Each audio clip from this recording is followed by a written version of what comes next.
Imagine the Hijaz Mountains at first light, when the sky over Saudi Arabia's western highlands transforms from deep indigo into something closer to pearl. The air is still cool then, before the heat arrives.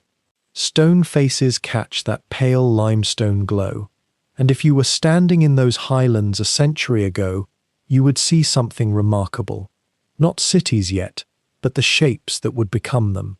Scaffolding, cranes, the patient geometry of men arranging materials across impossible terrain. And rising above it all, growing taller year by year, the silhouettes of minarets catching that same dawn light, as if they had always been there, as if the stone had simply remembered its purpose. This is the strange intimacy we're drawn into when we follow the story of one family and one kingdom learning to build themselves at the same moment in history.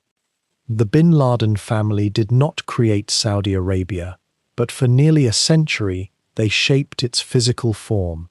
They poured its first modern roads through deserts that had known only footpaths. They reconstructed its holiest sanctuaries. They drew up the blueprints for cities that transformed from ochre dust into glass and steel, and in doing so, they became woven so deeply into the nation's identity that their story and the kingdom's story became almost inseparable, like two threads in fabric that no one can quite untangle. If you're interested in histories that move slowly, that unfold across generations and continents, that ask how individual ambition and national transformation shape each other, histories that are less about singular moments and more about the long, patient pressure of time and vision, then subscribe now.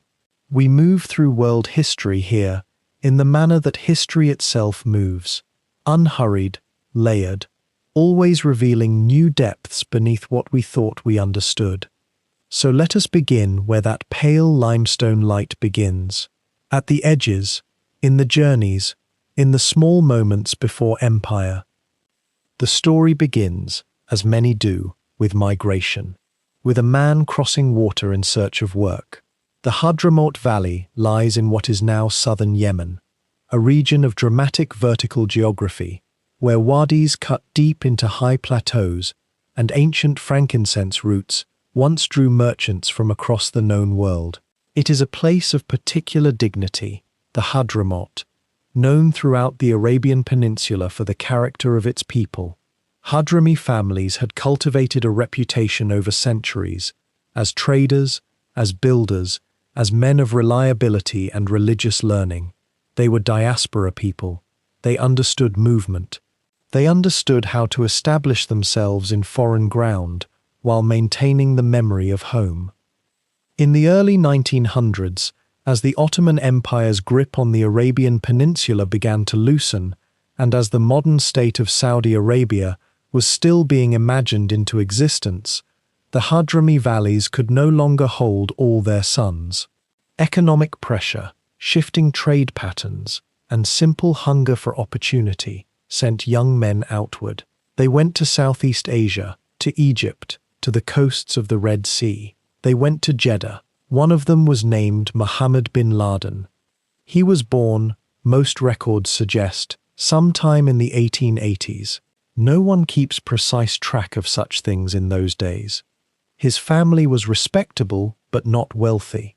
There is no evidence of formal schooling.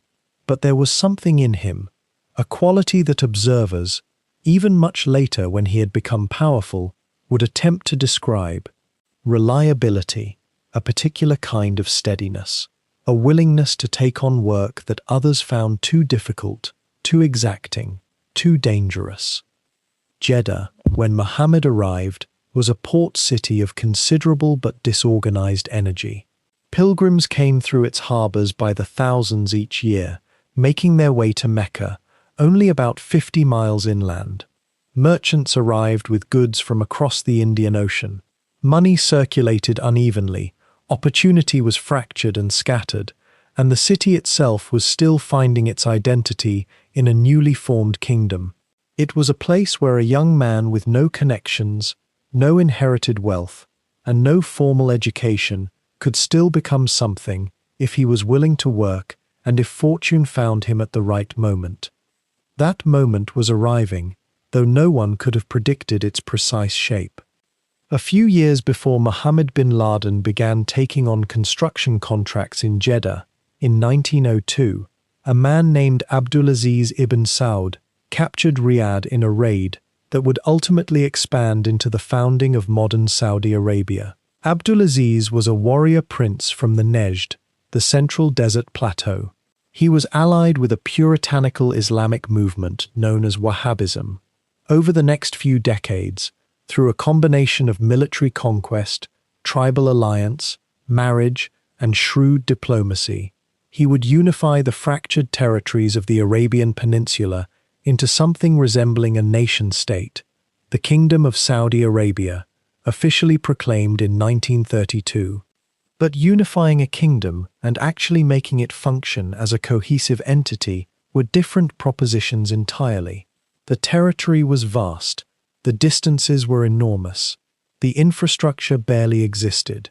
Roads between cities were often barely distinguishable from the surrounding desert. Communication was slow.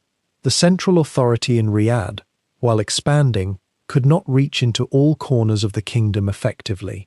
What the new Saudi state needed, desperately needed, was the physical sinews of a modern nation: roads, buildings, government structures, ports that could handle modern commerce. All of it had to be constructed, nearly from nothing, across terrain that resisted easy manipulation. This is where Mohammed bin Laden entered the story of the kingdom in a meaningful way. He was not a visionary. He did not author grand plans or dream of changing Arabia. He was, by all accounts, a practical man. He took on work. He completed it. He built relationships with people in power by proving that he could do what he promised. In a time and place where such reliability was rare, where corruption and incompetence were common, where contracts often went unfulfilled and deadlines slipped away, a man who simply kept his word became invaluable. He began with small contracts, a road here, a building foundation there. The work was hard and the margins were small, but he was building reputation. More importantly, he was building connections. The Saudi state was learning that this quiet Yemeni immigrant could be trusted with projects. And as the state grew, as its ambitions expanded, as oil would soon begin to flow and money would begin to transform from scarcity into abundance, those connections would become worth more than any single contract or fortune. By the 1920s and early 1930s, Mohammed bin Laden had begun to establish himself more formally as a builder and contractor. The Bin Laden organization, not yet the sprawling multinational empire it would become, but the seed of it, was taking shape. The work was still primarily on roads. The roads between Jeddah and Mecca, the roads that would eventually connect Mecca to Medina. These were not merely commercial projects. They were sacred routes, in a sense. They connected Muslims to their faith. They connected the kingdom to itself. They carried pilgrims toward one of the 5 pillars of Islam. And they had to be done properly. They had to endure the heat and the sand and the wear of thousands of feet and wheels. Mohammed bin Laden seemed to understand this in a way that went beyond simple contracting. The work was done carefully. The stones were laid precisely. When problems arose, and they always did, he solved them without excuses. This particular quality, this marriage of technical competence with a kind of spiritual seriousness about the work itself, would define the family's approach to construction for generations. They were not merely building for profit, though profit mattered. They were building for legacy, for permanence, for a kingdom that they increasingly saw as their own, even though they had arrived as outsiders. And then, in 1938, something changed the entire calculus of possibility. What you're about to hear is a history that unfolds across decades and deserts, through the rise of a single family and the transformation of an entire kingdom, and it's perhaps best encountered not as isolated facts to be memorized or rushed through, but rather as a narrative that can settle into your mind over hours, the way sediment settles in still water, layer upon layer, each resting gently upon the one beneath it.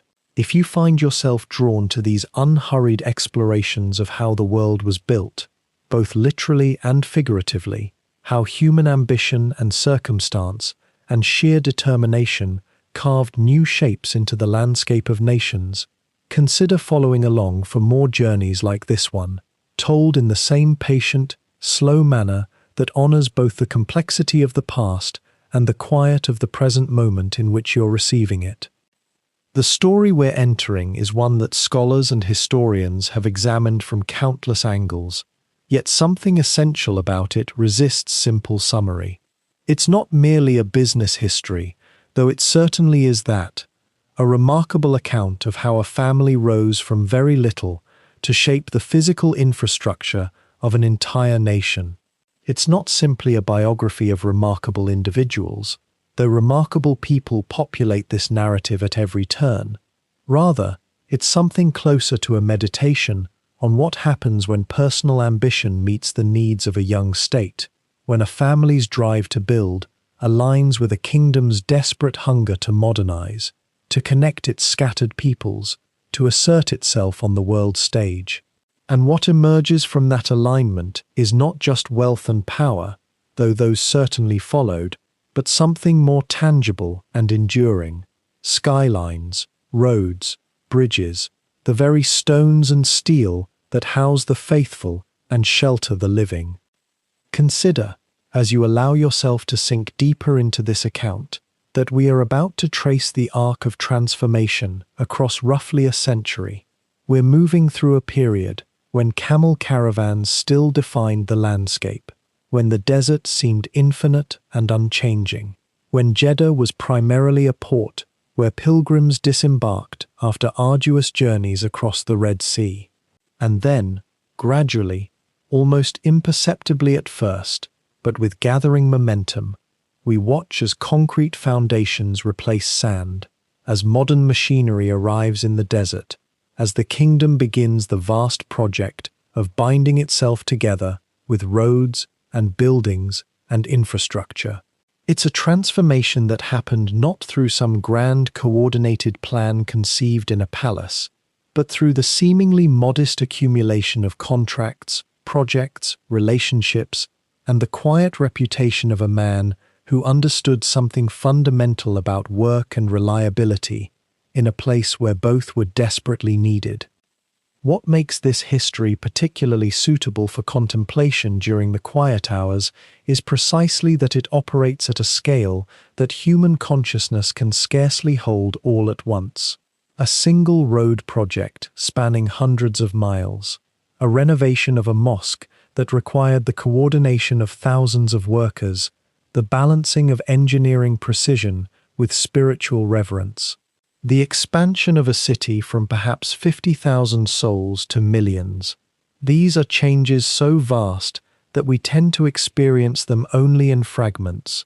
A photograph here, a statistic there, a family name in the news that seems somehow disconnected from its origins. But by following this thread from its beginning, by understanding how it all started, we can hold the totality more fully, can see the lineaments of connection between a young laborer arriving in a port city and the transformation of an entire nation's physical form. There's also something deeply human in this chronicle that tends to get obscured by the scale of the enterprise.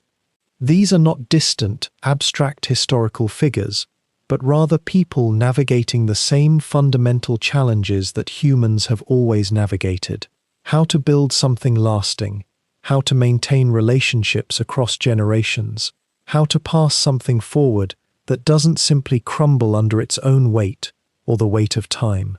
The bin Laden family story, in this sense, is also a story about the fragility and resilience of family structures, about how success can both bind people together and pull them apart, about the ways that one generation's foundations become the next generation's inheritance and sometimes burden.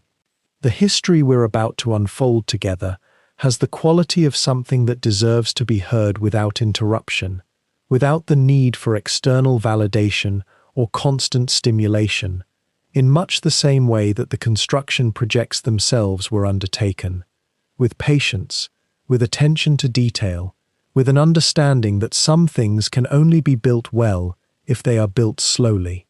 The workers who laid the first roads through the Saudi desert weren't racing to finish. They were engaged in the patient work of creation, of transformation, of making possible what had previously seemed impossible. That same quality of patience, that same willingness to move at the pace required, rather than the pace demanded, is what this account asks of you now. So as you settle into this narrative, allow it to move at its own rhythm. There are no shortcuts here, no summary conclusions that might serve as substitutes for genuine understanding. Instead, there is the slow, deliberate accumulation of detail and context, the building of a picture that only becomes complete as each element finds its place in relation to all the others. Think of it as archaeological work. We are excavating the foundations of modern Saudi Arabia, unearthing the human stories that lie beneath the steel and glass that defines the kingdom's contemporary face.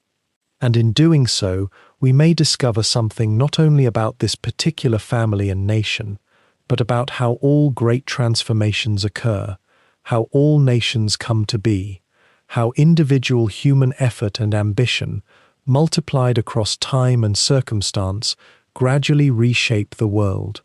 The threads we're about to follow lead backward first, into the highlands of Yemen, into the lives of people whose names have largely been forgotten by history, whose struggles and migrations form the opening chapters of a story that would eventually shape an entire region. From there, we move forward through time, watching as connections are forged, as opportunities are seized, as a young man with minimal resources begins to build something that will outlast him by decades, something that will bind itself so thoroughly into the fabric of a nation that it becomes difficult to imagine that nation without it. It's a journey that requires patience, but it's also a journey that offers, in return for that patience, a richer and more textured understanding of how the modern world came to be. In the highlands of Yemen, where the land rises pale and weathered beneath a vast sky, there exists a region whose name carries the weight of centuries of migration and restlessness, the Hadramaut. These dry, austere valleys, sheltered between ranges of limestone and basalt, cradled a distinct culture for nearly 2,000 years, a people known for their particular blend of piety, commerce, and an almost genetic inclination toward departure. The Hadrami people developed, over generations, a reputation as traders and travelers, as men who understood that survival in such spare terrain often meant looking beyond the horizon. Mohammed bin Laden was born into this world, likely sometime in the early 1900s, though the precise year remains uncertain, as birth records in such places and times were often kept in memory rather than paper. What we know with more clarity is that he entered a society already steeped in the habits of migration. The Hadramaut region, though spiritually rich with Islamic scholarship and family lineage stretching back through centuries, offered limited resources for a growing population. Agriculture was possible, but precarious. Rainfall came in sporadic bursts. The soil was unforgiving, and so generation after generation of Hadrami families developed a pattern. The young men would venture out. They would travel across the Red Sea to Jeddah and Mecca. They would seek work in the port cities and trade routes of the Arabian Peninsula. Some went further still, to Zanzibar, to the East African coast, to Southeast Asia, wherever opportunity and the networks of established Hadrami communities might lead them. It was not flight born of desperation alone, but a sophisticated understanding of how to leverage family connections and mercantile knowledge across great distances. The Red Sea itself became, in a sense, the highway of Hadrami ambition, Imagine standing on the shores of the Hadramaut and looking westward across that stretch of water, perhaps 50 or 60 miles at its narrowest points. For centuries, that crossing had been made by fishing boats, by merchant dhows, by pilgrims bound for the holy cities. The journey was not long, but it required courage, timing, knowledge of winds and currents, and once you reached the opposite shore, you entered a world of unprecedented possibility. The Hejaz region of Arabia, along the Red Sea coast, was the beating heart of Islamic pilgrimage and trade. Jeddah served as the port of entry for Muslims from across the Indian Ocean world, making their way to Mecca. Mecca itself drew hundreds of thousands of pilgrims each year, and with pilgrimage came commerce. There were goods to be bought and sold, services to be provided, fortunes to be made by those with enterprise and reliability. In the early decades of the 20th century, this pattern of Hadrami migration intensified. Improved steamship routes made crossing the Red Sea easier, though still uncertain. News traveled along established family networks. An uncle had found work in Jeddah. A cousin had established himself in Mecca. A distant relation had connected with a merchant family and prospered. These stories, passed through letters and spoken accounts, created chains of migration. Young men would save what they could, arrange passage, arrive on unfamiliar shores, and seek out the established Hadrami communities already taking root in the Hejaz. There was a sense, perhaps not always conscious but deeply felt, that to remain in the Hadramaut was to accept limitation, while to venture across the sea was to embrace possibility. Mohammed bin Laden, in his late teens or early 20s, joined this current of departure. The exact circumstances of his journey are shrouded in the kinds of details that slip away when primary records are sparse and family histories are recounted through different voices over many years. What does seem clear is that he arrived in Jeddah with minimal formal schooling. He had no inherited wealth, no established merchant credentials, no family name carrying particular prestige in the mercantile centers of the Hejaz. What he brought was his labor, his ability to work with his hands and his mind, and the cultural capital of Hadrami identity, which, it turned out, was not insignificant. Hadrami migrants had cultivated a reputation, over generations, for honesty, hard work, and an almost stubborn commitment to fulfilling obligations. In a world where trust was currency and contracts often verbal, such a reputation could open doors. Jeddah in that period was transforming, however slowly. The Ottoman Empire's grip on the region was loosening.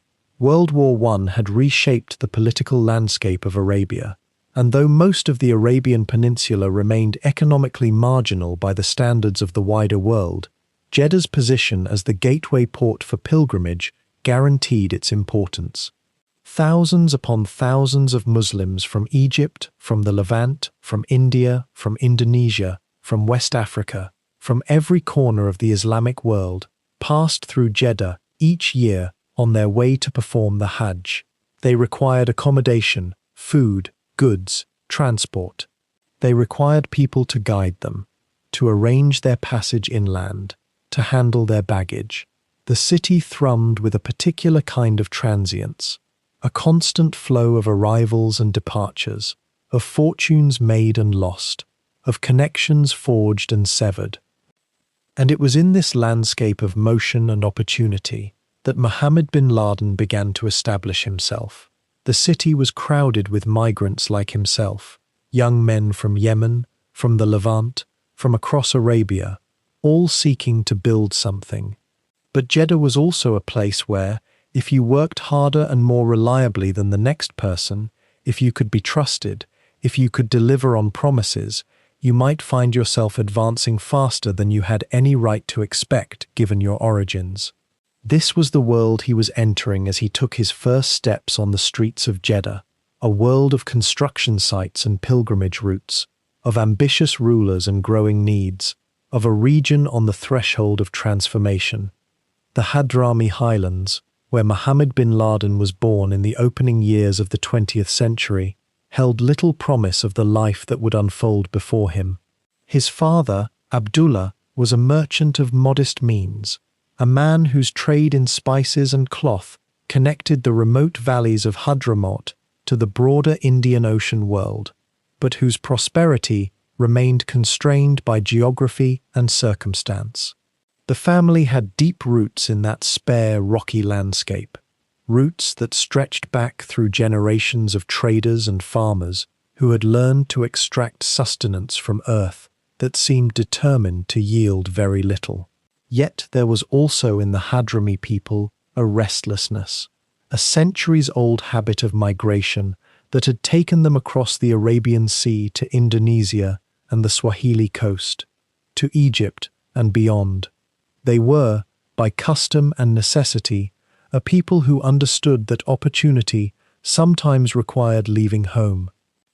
Mohammed bin Laden inherited this restlessness alongside whatever modest education his father could afford.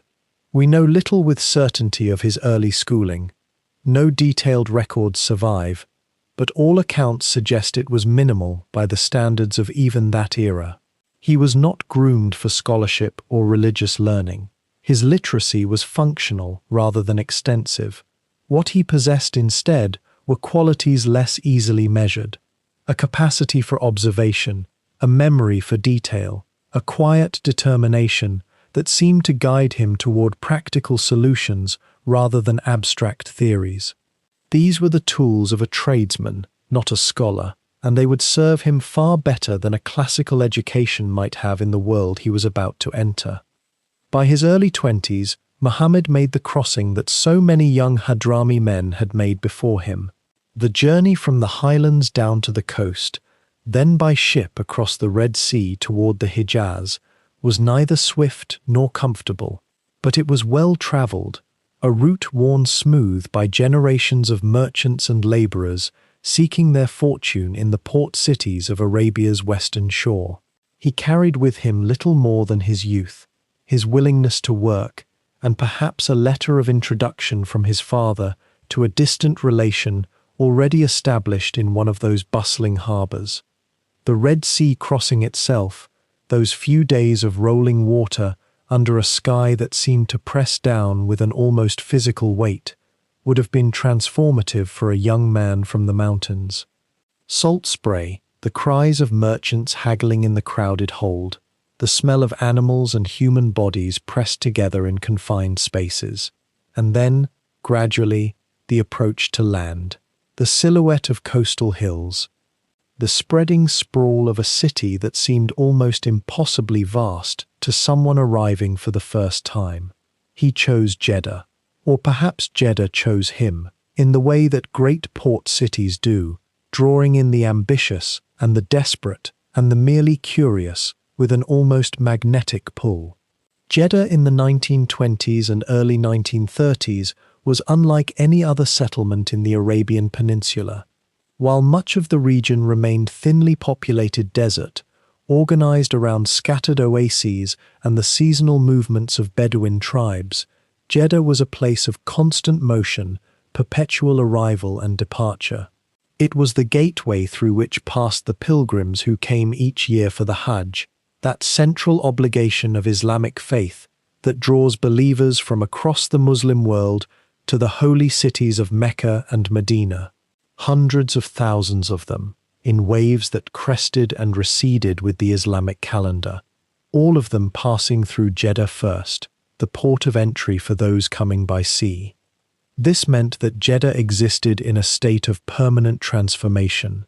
Warehouses sprawled along the waterfront, their doors perpetually open to receive the goods that arrived from across the Indian Ocean and the Mediterranean: spices and textiles, dates and dried fruits, coffee and incense, tools and manufactured items that could not yet be produced locally.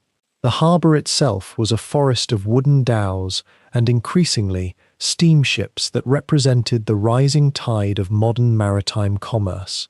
The streets in the old quarter, dense and narrow and winding, seemed barely adequate to contain the commerce and the people. There were merchants from Egypt and the Levant, from India and Indonesia, from Europe.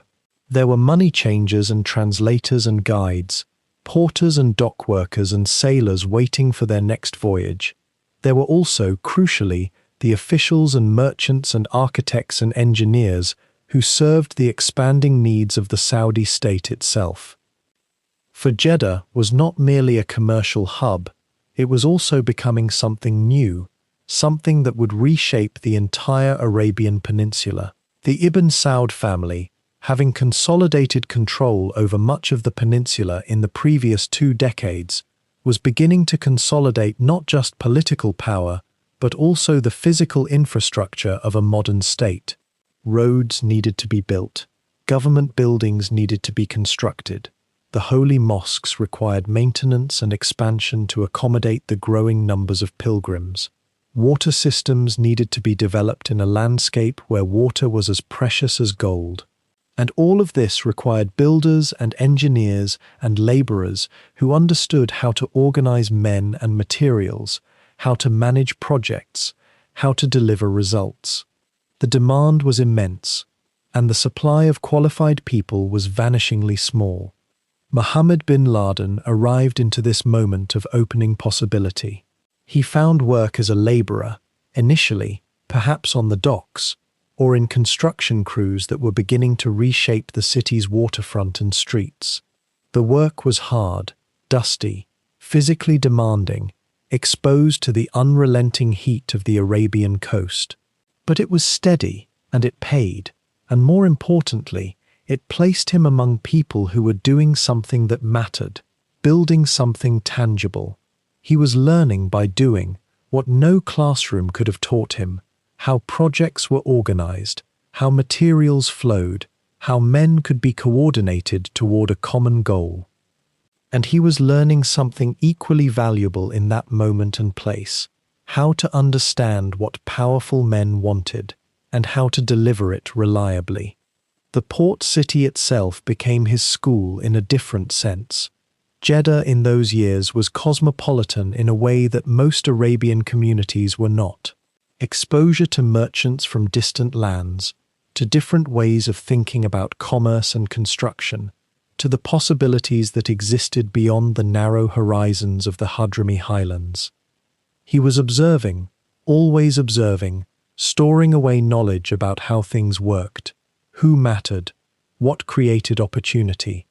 And something in his character, that quiet determination, that capacity for hard work without complaint, that ability to see what needed doing and simply do it, was beginning to distinguish him from the many other young men arriving in Jeddah in search of fortune.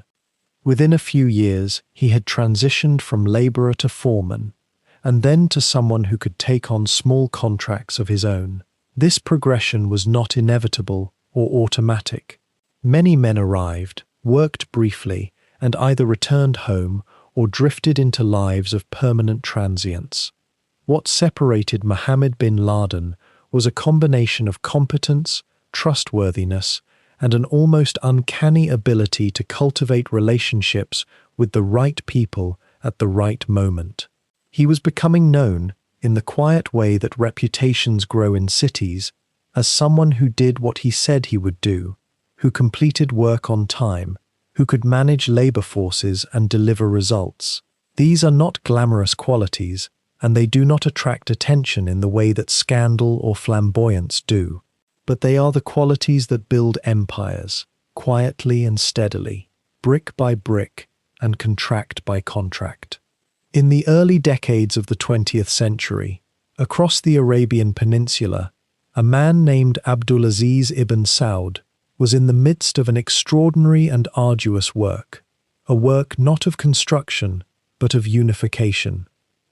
Imagine, if you will, the vast territories of Arabia at that time: dozens of rival tribes, autonomous sheikdoms, warring factions scattered across hundreds of thousands of square kilometers of desert and mountain. There were no borders as we understand them now, no sense that these lands belonged to one coherent state. They were a collection of fiercely independent peoples, each with their own allegiances, their own claims to authority, their own vision of what Arabia ought to be. Abdulaziz ibn Saud, who would eventually consolidate these fragmentary territories into what we know today as the Kingdom of Saudi Arabia, understood something that many desert rulers before him had not: that physical connection could forge political unity. A road that crossed from one region to another was more than mere infrastructure. It was a statement. It said that these places belonged to something larger than themselves. It said that trade could flow freely, that pilgrims could reach the holy cities of Mecca and Medina without bandits blocking their passage, that the authority of a central government could extend its reach across terrain that had always seemed too vast, too hostile, too fragmented to ever truly hold together. And so, as Abdulaziz consolidated his power through the 1920s and into the 1930s, having finally defeated his rivals and established the foundations of a unified state, he faced an almost bewildering problem of logistics. How does one actually transform a collection of scattered settlements and tribal territories into a functioning nation? The answer, he came to understand, lay not primarily in armies or administrative decrees, though those had their place. It lay in the physical infrastructure that would make a kingdom real in the lives of ordinary people: roads, government buildings, the visible apparatus of a state.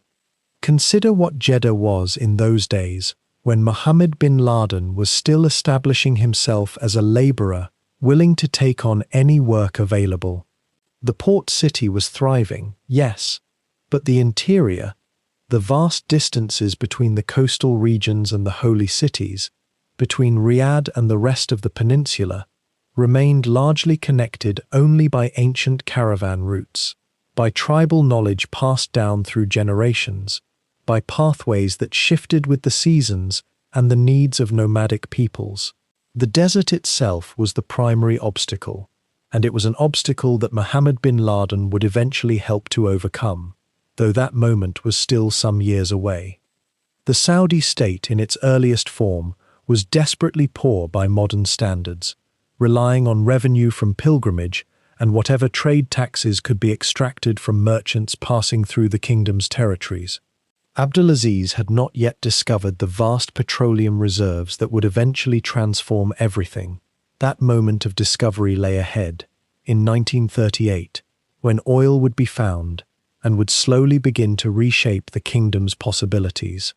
In the meantime, what resources existed had to be stretched thin across an enormous geographic space and a growing population of subjects who expected something from their government: protection, access to the holy places, the basic sinews of civilization.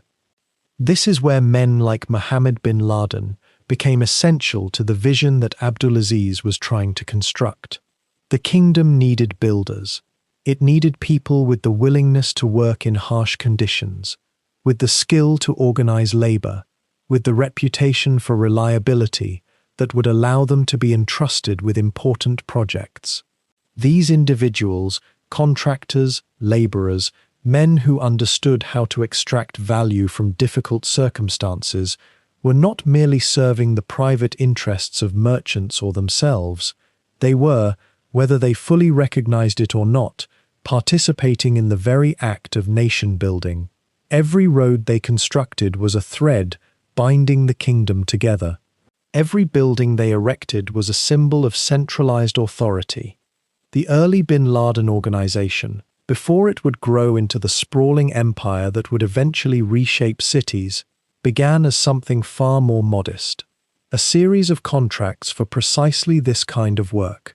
Roads connecting the great cities of the Hejaz, initial repairs and expansions to government structures, the unglamorous, essential labor of making a desert kingdom navigable and functional.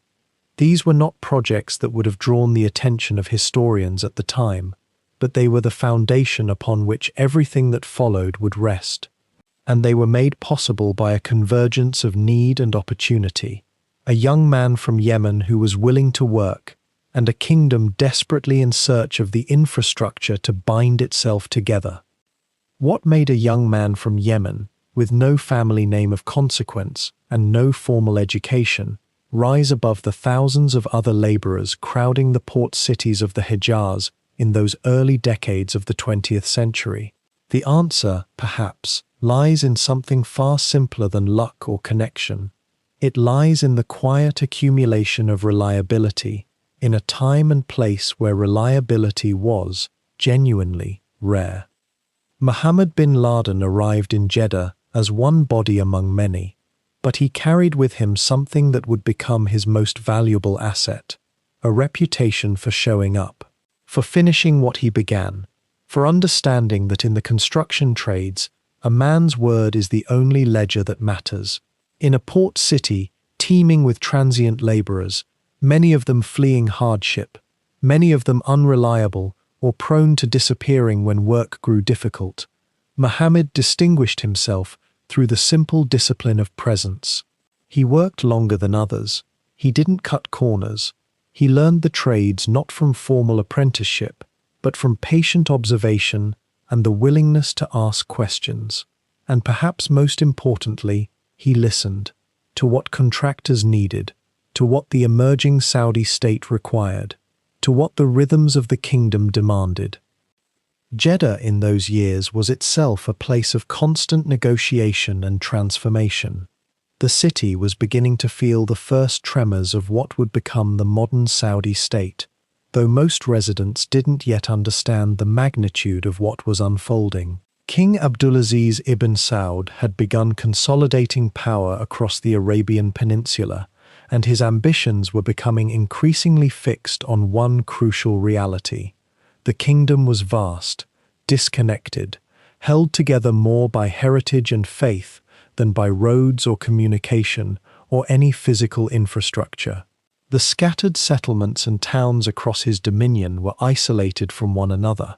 Pilgrims arriving for the Hajj faced arduous, sometimes treacherous journeys between the ports and the holy cities. Trade moved slowly, unpredictably.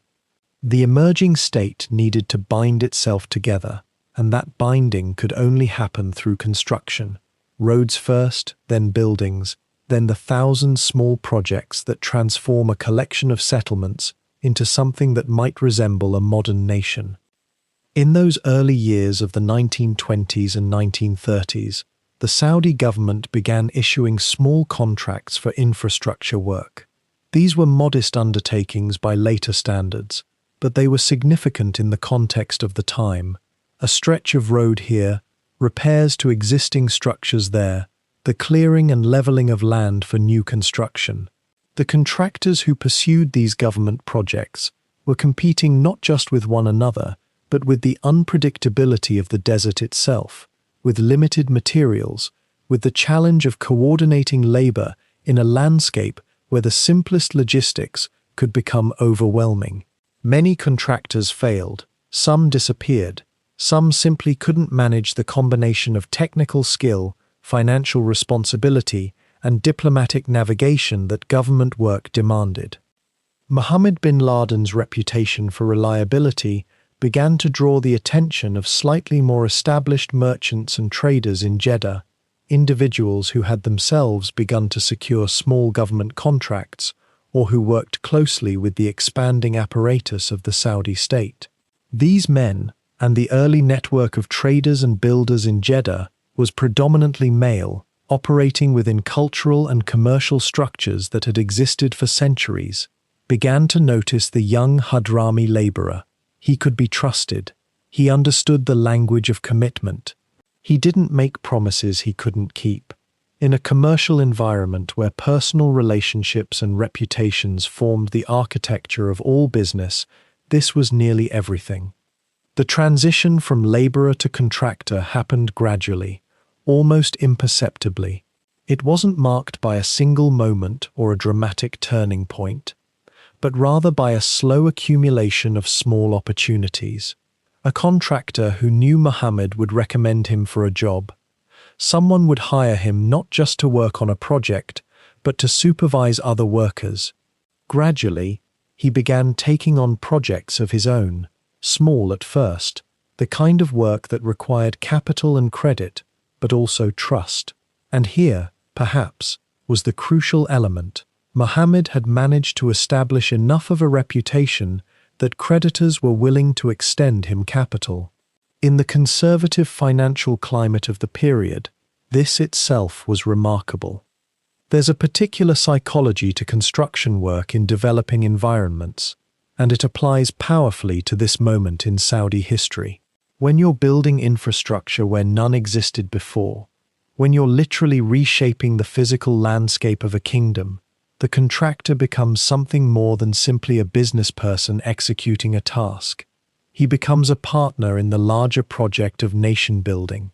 He becomes, in a sense, a participant in the kingdom's self-creation. And those who perform this role reliably, who understand both the technical requirements and the symbolic weight of what they're doing, begin to accumulate not just wealth, but something more valuable still, trust. It was through this gradual accumulation of trust that Mohammed bin Laden began to catch the attention of individuals closer to the centers of power. Wealthy merchants in Jeddah, men who had connections to the royal court or to the administrators overseeing the kingdom's development, began to take note of this capable young man. A project would require someone reliable, someone's name would come up in conversation, someone would arrange an introduction. The networking of commerce in this era was entirely personal, conducted through handshakes and conversations in the courtyards of merchant houses, through the recommendation of trusted intermediaries, through the quiet circulation of reputation in a small but growing community of traders and builders. By the early 1930s, Mohammed bin Laden had begun to transition from being simply an able laborer to being a recognized contractor. He had begun to accumulate enough resources, partly through his own work, partly through credit extended on the basis of his reputation, to bid on and execute slightly larger projects. And it was in this moment, when the kingdom was beginning its first serious phase of infrastructure development, that opportunity and capability aligned. The Saudi state needed builders who could be relied upon. Mohammed had demonstrated, through years of quiet work, that he was precisely such a builder.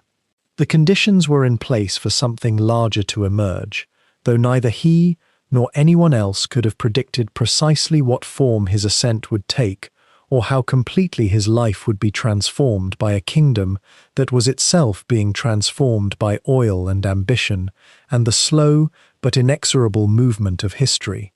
The stage, in other words, was being set, not through dramatic events or sudden opportunities, but through the patient, unremarkable accumulation of competence and trust. The roads that would bind a kingdom together had to be carved first through the mind, through ambition, and the willingness to see a path where none yet existed. Mohammed bin Laden possessed something that transcended mere competence. He carried within him an almost intuitive understanding of what the young Saudi state desperately needed, and more importantly, what it could become if someone dared to imagine the infrastructure of a modern nation layered across ancient trade routes and holy geographies. By the early 1930s, the vision crystallized. What had begun as scattered contracts for small repairs and minor construction projects transformed into something more deliberate, more structural. Mohammed established what would become the Bin Laden organization, though in those early years the company existed less as a formal institution with offices and ledgers than as an extension of his own reputation, his network, and his proven ability to deliver what others could not. The name itself would carry weight for generations to come, but in that moment it was simply a family operating under the principle that work completed on time was work that built trust. The first great undertaking emerged, not from the modest confines of Jeddah, but from the urgent necessity that gripped the entire kingdom. Between Jeddah, the port city where pilgrims arrived by the thousands each year, and Mecca, the spiritual heart of Islam where the faithful converged in their hundreds of thousands for the Hajj, there existed only the roughest of paths. These were not roads in any modern sense.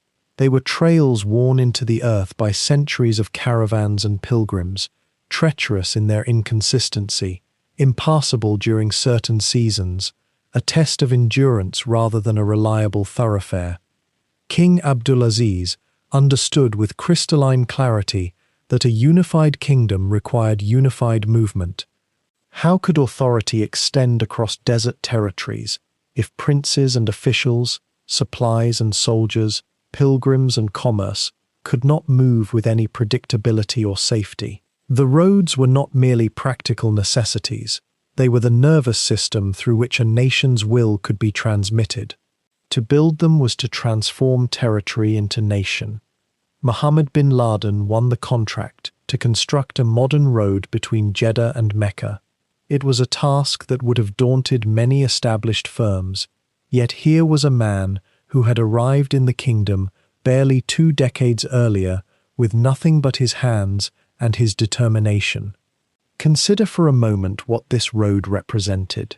It required not merely the application of labor, but an understanding of terrain, climate, logistics, and the subtle art of managing men and resources in one of the world's most unforgiving landscapes. The desert along that route presented challenges that were not merely physical, but philosophical. The heat that radiates from Arabian sand in summer can exceed 50 degrees Celsius. Water, that most fundamental requirement for any construction endeavor, had to be transported across distances where it became almost as valuable as the labor itself. The stone and aggregate required for the roadbed had to be sourced, extracted, and moved. Equipment in those years was rudimentary by modern standards. Heavy machinery was rare, expensive to import, and prone to break down in the harsh environment. Much of the work would be accomplished through the application of careful planning, skilled coordination, and the disciplined labor of hundreds of men, many of whom had never worked on such an ambitious project. Yet something remarkable occurred. The road took shape. It curved and descended and rose according to the logic of engineering rather than the whimsy of terrain. Where there had been dust and uncertainty, there emerged a path of compacted stone that could withstand the weight of vehicles, the temperature extremes, the occasional torrential rain that fell during certain seasons. For the first time, a motorcar could make the journey from Jeddah to Mecca in a matter of hours rather than days, and it could make that journey with a reasonable expectation of arrival. This was not a trivial accomplishment, though history often treats it as a mere footnote on the way to larger projects. The significance lay partly in the execution, yes, but more profoundly in what it signaled. It demonstrated that modern infrastructure was possible in Saudi Arabia, that the kingdom did not need to import foreign expertise wholesale, that there existed within its own borders individuals capable of bringing such visions into reality. It was a proof of concept, and proof of concept has a way of opening doors that previously seemed locked. The success of that first road led inevitably to another, and then another. The Jeddah to Medina route followed, connecting the other holy city to the commercial hub, extending the nervous system further, drawing the kingdom's geography into greater coherence. These were not inconsequential engineering projects undertaken in isolation. Each road that the Bin Laden organization completed was a statement about the future, about what kind of nation Saudi Arabia intended to become. Each was a physical manifestation of the kingdom's ambitions, written in stone and asphalt across the landscape. What is particularly intriguing about these early projects is how they positioned Mohammed bin Laden within the kingdom's power structure. He was not a prince, not a member of the royal family, not someone born to authority or ancient privilege. He was a contractor, someone whose status derived entirely from his ability to deliver results. Yet in a nation being built from the ground up, such men occupied a unique and often surprising position. They were the architects of the realm's physical reality, the translators of royal vision into concrete form. the men who understood how to make the king's dreams actual. The relationship between the bin Laden organization and the Saudi state that began with these early roads would deepen and expand across decades. But in this moment, in the 1930s, there was something almost intimate about it, a relatively small operation led by a man whose reputation had grown through consistency and reliability, taking on projects of genuine national importance. The organization was not yet the sprawling multinational enterprise it would become, but it was becoming something more than a family business. It was becoming a partner in the kingdom's transformation. One might wonder, lying in the stillness of the night, whether Mohammed bin Laden ever paused on one of those completed roads and reflected on what had been accomplished. Whether he stood in the dawn light, watching vehicles pass along the route he had carved from the desert, and understood that he had done something that would echo across generations.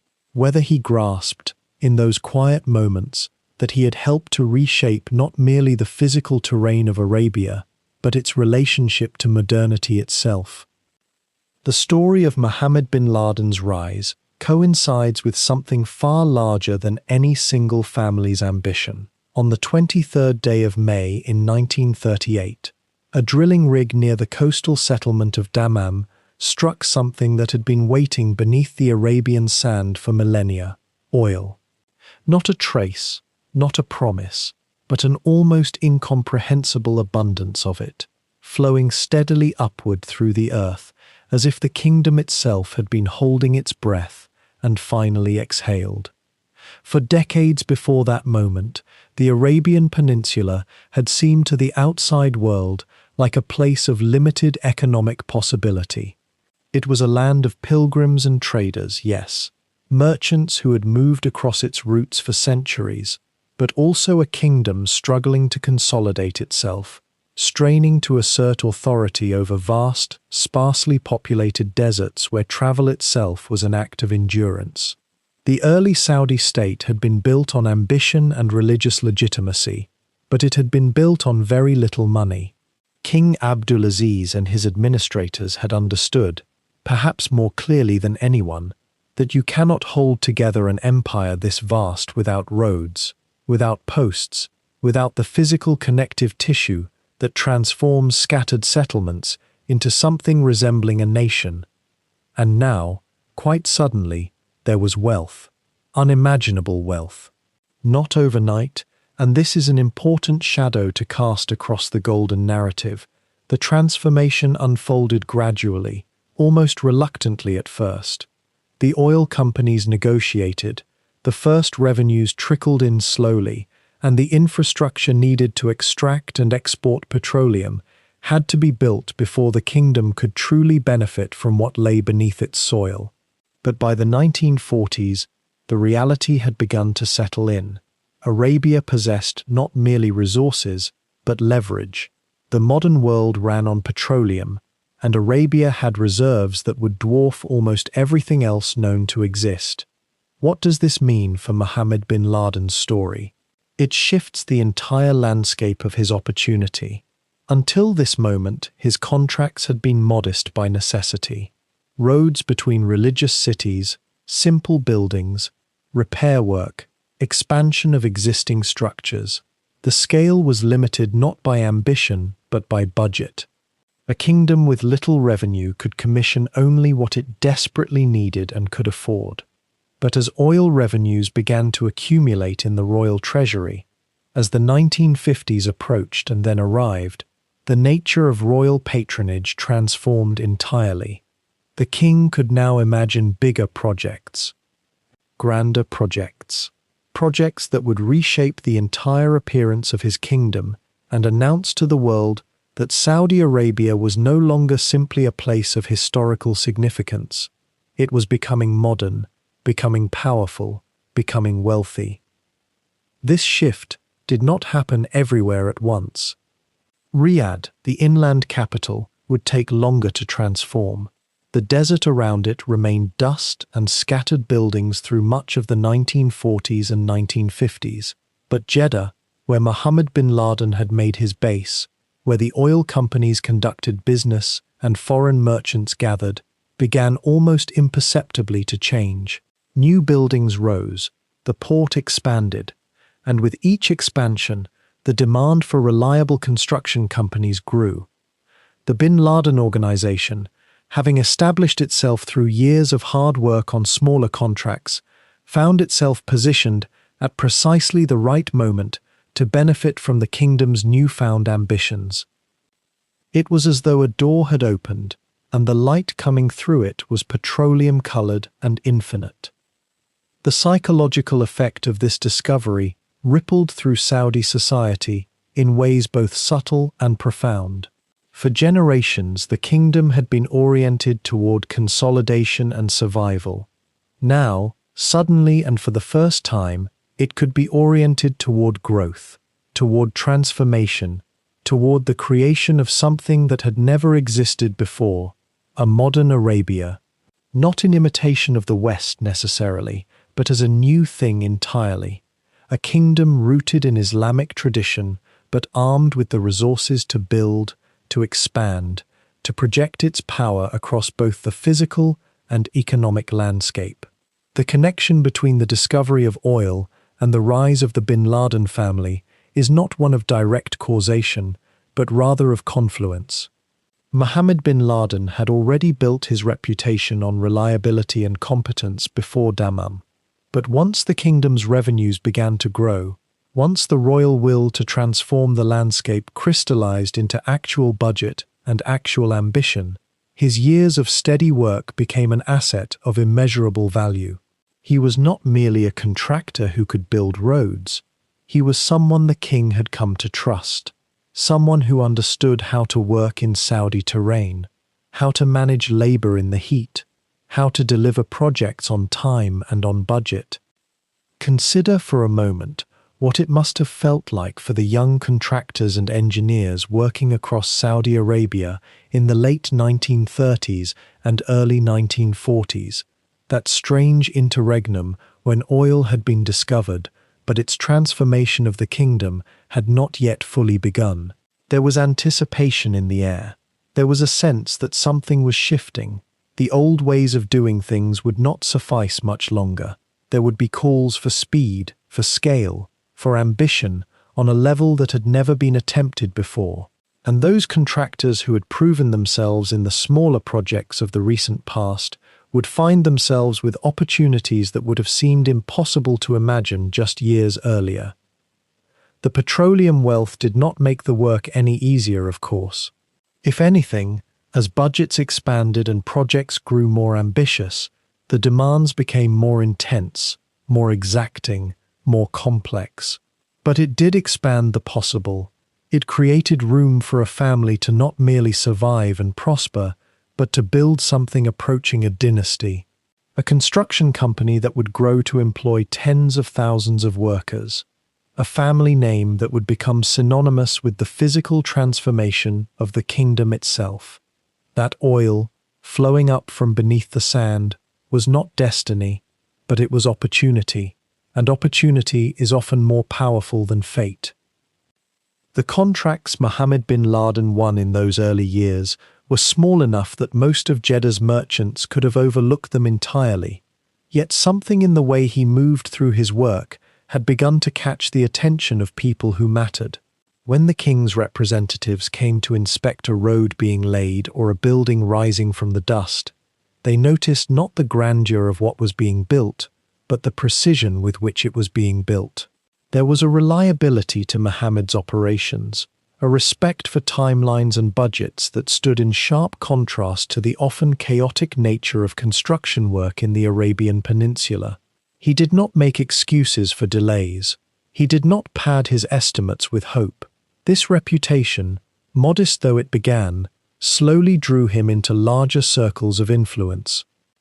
King Abdulaziz ibn Saud, the founder of the modern Saudi state, was a man accustomed to thinking in terms of decades and dynasties, yet also acutely aware that the kingdom he had unified through military brilliance now needed to be held together through infrastructure and careful administration. The vast territories he had conquered stretched across deserts, that seemed almost to resist human connection. To rule such a land was to understand that roads, in a very real sense, were as important as armies. A bridge that connected two distant regions could foster loyalty as surely as a garrison could enforce it. And so when a talented builder with an uncanny ability to complete projects showed himself capable of working in these brutal landscapes, Abdulaziz took notice. Here was someone who could manifest the king's will in concrete and steel and asphalt. The relationship that developed between the elderly monarch and the ambitious young laborer from Yemen was not friendship exactly, for the gulf between them remained too vast for such a word to quite capture it, but rather a kind of mutual recognition. Mohammed understood, perhaps intuitively, that to build for a king was not merely to construct buildings or roads, but to participate in the project of nation-making itself. He grasped that Abdulaziz was trying to pull a sprawling collection of tribal territories into something resembling a unified state, and that every completed project was a statement about order and modernity and the reach of central authority. This perception, whether conscious or absorbed simply by working in proximity to power, became a guiding principle for everything Mohammed undertook. The trust placed in him by the king was not distributed all at once, but rather accumulated through successive demonstrations of competence. A road project completed ahead of schedule, a building finished without serious structural problems, an ability to navigate the complex negotiations required when working with tribal leaders and local officials who had their own interests and concerns. Each success seemed to expand the circle of those willing to entrust their projects to his organization. What had begun as contracts for basic infrastructure gradually evolved into opportunities to work on structures of greater importance and greater sensitivity. By the time King Saud ibn Abdulaziz took the throne following his father's death in 1953, Mohammed bin Laden had already established himself as more than merely a contractor. He had become, in a real sense, a builder of the state itself. The new king, inheriting a throne and an oil-enriched treasury, but also the weight of his father's legendary reputation, seemed to recognize in Mohammed something valuable. A man who understood both the technical requirements of modernization and the political sensitivities of working within a royal framework. Saud was eager to demonstrate his own vision for the kingdom, and this meant commissioning grand projects that would reshape the cities and announce to the world that Saudi Arabia was modernizing with ambition and speed. The projects that came Muhammad's way during Saud's reign grew in scope and sensitivity. These were not merely commercial undertakings, but ventures laden with symbolic weight, work that carried within it messages about the direction of the kingdom and the power of its leadership. There is something worth contemplating about the nature of such trust in any kingdom, ancient or modern. When a ruler places a significant project in the hands of a single family or individual, what precisely is being communicated?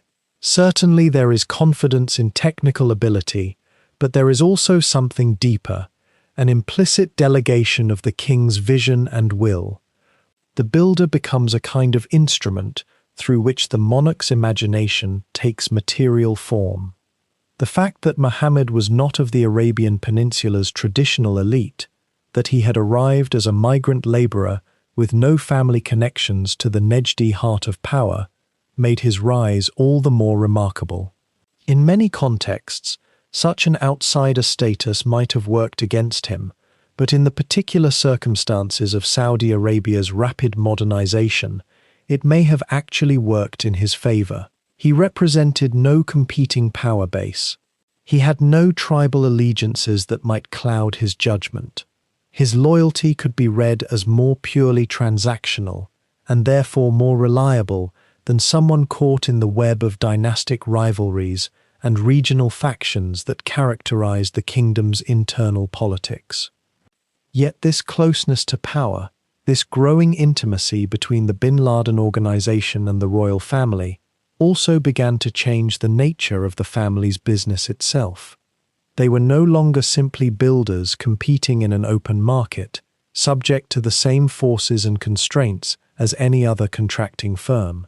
They had become, in effect, extensions of state power, given priority access to projects and resources that others could scarcely imagine acquiring. With this access came both extraordinary opportunity and an almost invisible kind of obligation. To build for the king was to accept that your work would be scrutinized not merely for its technical merit, but for what it communicated about the alignment between the builder and the throne. As the years accumulated and one project gave way to another, Mohammed bin Laden found himself orchestrating increasingly complex operations across the kingdom. His organization grew not only in size but in sophistication, developing specializations and expertise that allowed them to tackle challenges that had previously seemed impossible. The harsh climate that had once limited construction activity became something to be engineered around rather than simply accepted. The isolated geography that had meant months of supply challenges could be overcome through planning and determination. It was during this period, the slow deepening of the bin Laden family's role in shaping Saudi Arabia's physical identity, that the foundation was being laid for everything that would follow. It was perhaps inevitable that a man of Mohammed bin Laden's growing stature would eventually be called upon for a task unlike any other a contractor in the kingdom could receive. The summons, when it came, was not merely a commission for another palace or administrative building. It was an invitation to touch the most sacred spaces in Islam itself. The Grand Mosque of Mecca, Al-Masjid al-Haram, had stood for centuries as the spiritual center of the Muslim world. Muslims around the globe oriented themselves toward its direction 5 times daily. Pilgrims from across the planet descended upon it every year during the Hajj, the 5th pillar of Islamic faith, to circumambulate the Kaaba, that black draped cube at the mosque's heart that represents the house of God on earth. Yet by the middle of the 20th century, the mosque's physical capacity had become a problem, a constraint that troubled not only the Saudi royal family, but the broader Islamic world. Each year, more pilgrims came. The spaces within its walls grew dangerously crowded. Something had to be done, yet nothing could be done carelessly, for this was not a structure one simply renovated as one might renovate a bank or an office. This was Islam's holiest sanctuary. The same challenge existed, in different measure, in Medina at the Prophet's Mosque, Al-Masjid an-Nabawi. Both sites held layers of history written into their stones, and both held a spiritual weight that transcended mere architecture. They were repositories of Muslim memory and faith. To expand them meant to preserve their sanctity while accommodating the modern reality of a faith that had grown into a global religion of nearly 1 billion souls by the late 20th century. Mohammed bin Laden understood, at some deep level, that this assignment was not simply business. It was a form of service that carried a spiritual dimension alongside its practical one. When the commission came to expand and renovate the Grand Mosque in Mecca, it represented something almost sacred in the eyes of Muslims worldwide. Here was a construction project where precision and reverence would need to move together. Every wall reinforced, every courtyard expanded, every minaret restored, had to honor what had been while accommodating what would be. It required a particular kind of care, the care of someone who grasped that he was working not just for a royal patron, but in the presence of millions of believers for whom these spaces embodied the divine. The renovation began in phases, stretching across years. The architectural challenge was profound. The original mosque, built centuries earlier, possessed certain structural realities that could not be ignored. The team, which would eventually include both traditional builders and modern engineers, had to expand the prayer halls without compromising the structural integrity of what already existed. They had to add new courtyards to accommodate the swelling crowds during Hajj season. They had to increase capacity while preserving the aesthetic and spiritual character that had made these spaces recognizable to Muslims for generations. How does one enlarge something sacred without diluting what makes it sacred? It is a question architecture rarely faces with such intensity. Mohammed bin Laden's reputation for reliability and precise execution proved invaluable here. He brought to bear not only his construction expertise, but a certain humility about the nature of the work itself. The bin Laden organization became known for its meticulous attention during these sacred projects, for understanding that mistakes or carelessness were not merely business failures, but potentially spiritual offense. Workers were trained in special sensitivities. The schedule respected prayer times and the Islamic calendar. The approach to the physical work carried something of a ritualistic quality itself, a recognition that to build here was to participate, however distantly, in the spiritual life of the Muslim world. The expansion of the Grand Mosque in Mecca became the signature project that would define the bin Laden family's reputation, not just as builders, but as stewards of Islam's most precious architectural inheritance. Word spread throughout the Muslim world that the bin Laden organization was handling these works. There was a sense, whether deserved or not, whether real or imagined, that here was a family that understood both the technical demands of modern construction and the spiritual gravity of what was being preserved. The project became, in effect, a form of permanent prestige. You could not build the mosques of Mecca and Medina and afterward be merely a contractor. You became something else. You became, in the eyes of Muslims worldwide, someone who had been entrusted with a sacred trust. The work at the Prophet's Mosque in Medina followed a similar trajectory. The city of Medina holds a different place in Islamic consciousness than Mecca. It is where the Prophet Muhammad sought refuge, where the early Islamic community took root, where the foundations of Islamic law and governance were established. The mosque that bears his name is the second holiest site in Islam. Its expansion required similar sensitivity, similar precision, similar respect for the accumulated spiritual weight of the place. As the decades of the 20th century unfolded, these two grand projects became inseparable from the bin Laden family's identity. They were visible proof, in stone and marble and carefully managed space, that the family possessed both the competence and the character to work at the highest levels of Saudi society, and, beyond that, at the intersection of Islamic faith and modernity itself. Few construction companies in the world have been granted such responsibility. Fewer still have executed such projects without controversy or failure. The bin Laden organization, through these commissions, had become woven into the spiritual fabric of Islam in a way that transcended normal business relationships. What did this mean for Mohammed bin Laden himself?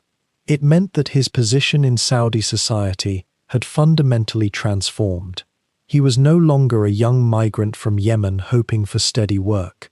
He was a man whom kings consulted, but more than that, a man whom the Islamic world trusted.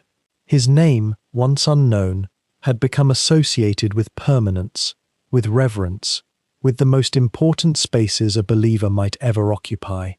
And as the mosques expanded, and the pilgrims came in ever greater numbers to pray in spaces that his company had enlarged, his legacy would literally be present in the daily spiritual lives of countless millions across the globe.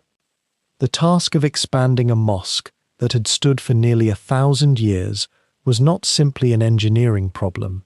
It was something closer to a negotiation between the living and the dead, between the faithful pressing inward and the sacred geometry that had held them for centuries. When Mohammed bin Laden accepted the commission to enlarge the Grand Mosque of Mecca in the 1950s, he understood, perhaps with a clarity that only comes to those who have spent their lives building in the Arabian heat, that he was being asked to do something that had never been properly done before. How do you make something larger without making it less holy? How do you add to what is already complete? The mosque at the heart of Mecca had been expanded many times across the Islamic centuries, of course. The Umayyads had enlarged it. The Abbasids had rebuilt sections. The Ottomans had left their mark. But this was different.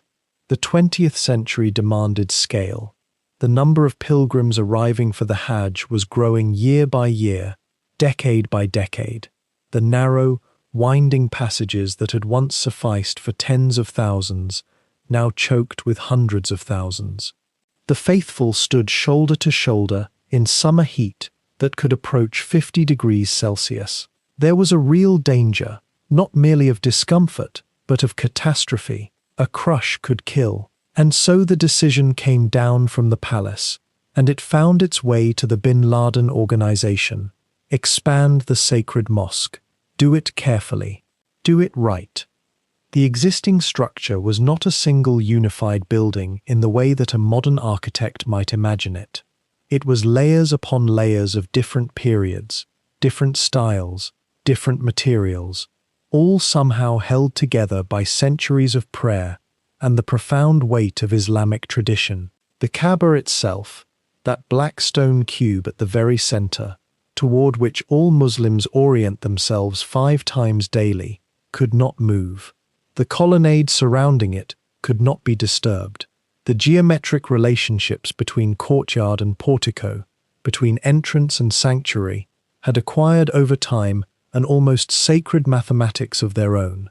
To expand around these fixed points required a kind of surgical precision, a willingness to work in tight spaces with extraordinary care. Mohammed bin Laden's engineers had to develop techniques that could only be described as improvised archaeology. They could not simply demolish walls and rebuild them elsewhere. Some of those walls contained tombs and inscriptions centuries old. Some sections were so delicate that a vibration from heavy machinery could cause fractures in tilework or calligraphy. The work had to proceed, in many places, by hand, workers with chisels, workers with traditional methods, workers who understood that they were not merely moving stones, but handling the physical memory of Islam itself.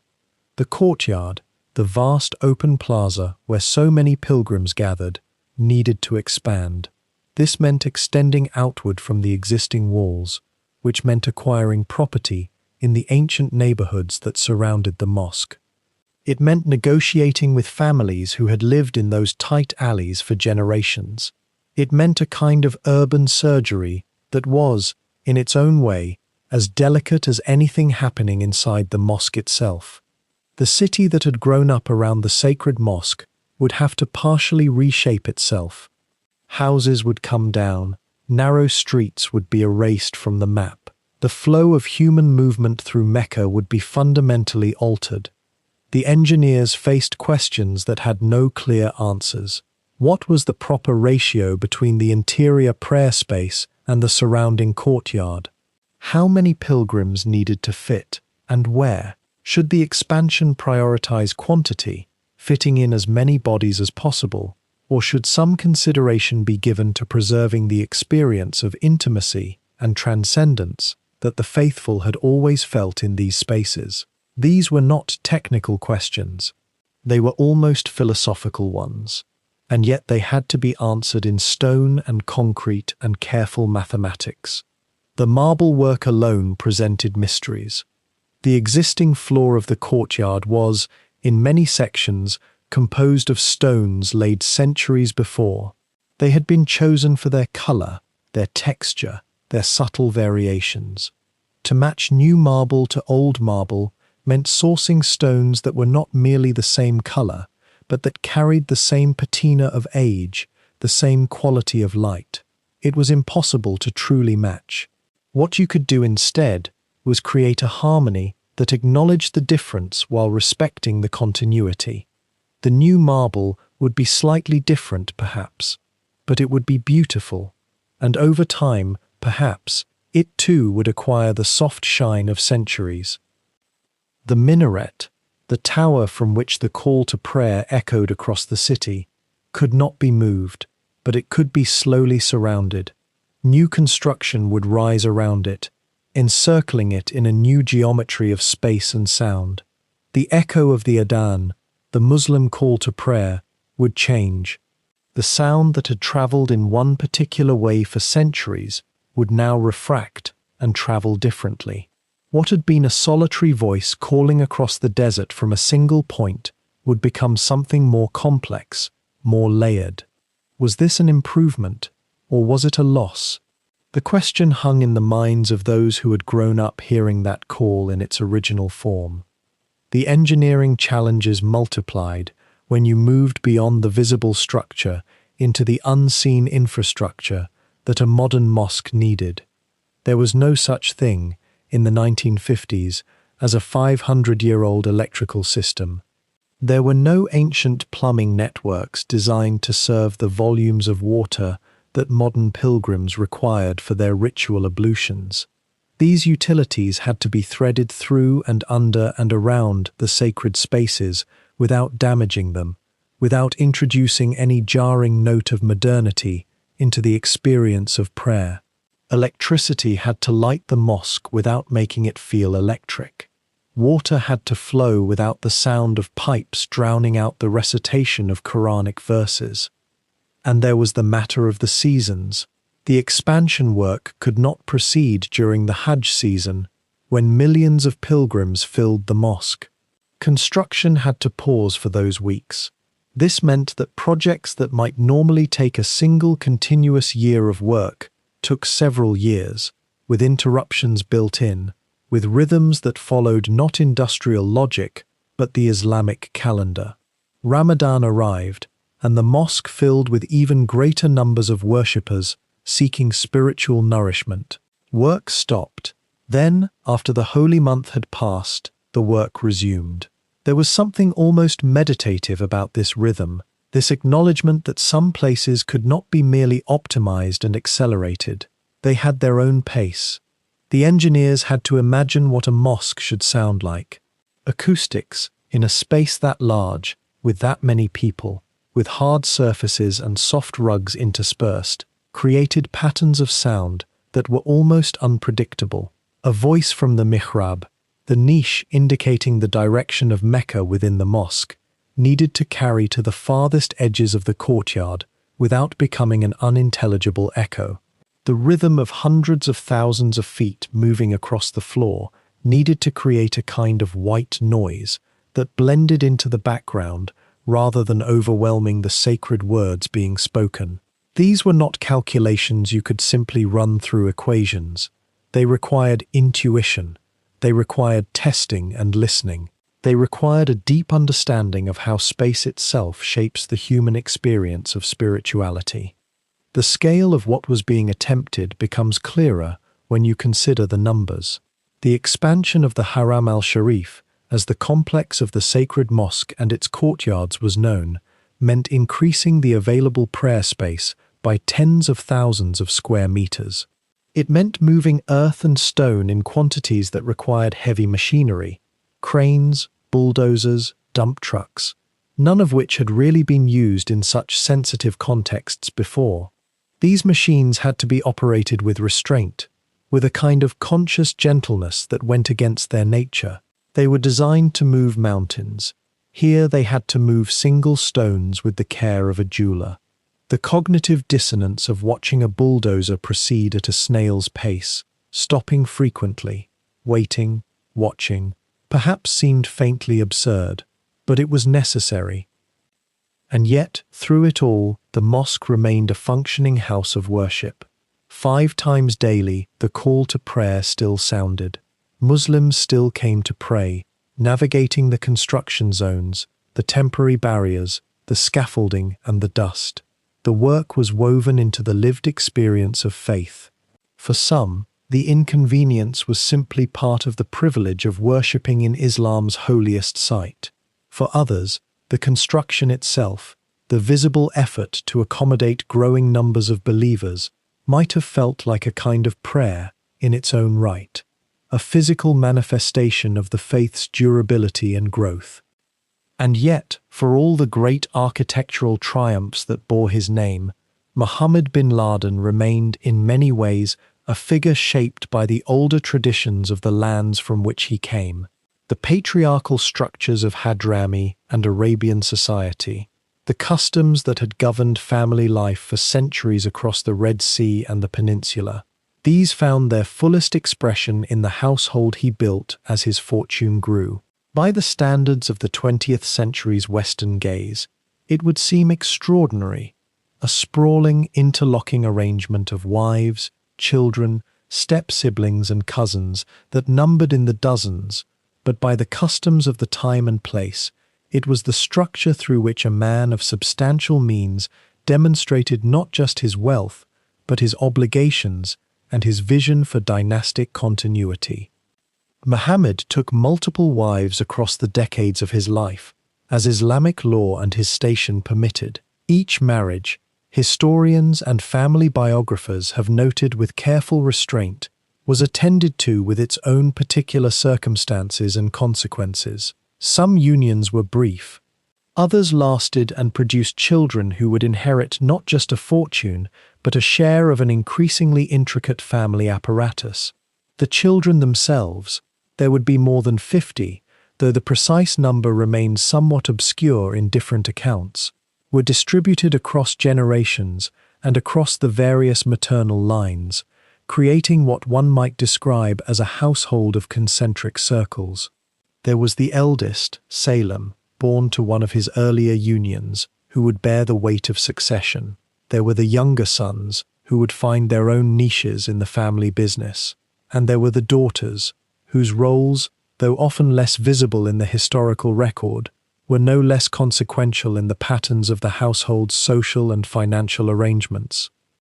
What emerges from the historical record, when one reads between the careful language of family historians and the recollections of those who knew him, is a picture of a man who understood something essential about continuity and power in the world he inhabited. A household of this size and complexity was not merely a personal indulgence, it was an institution. It distributed his care, his resources, his attention across multiple lines of descent. It created what we might think of as internal networks of loyalty and obligation. Each son had a stake in the family's future.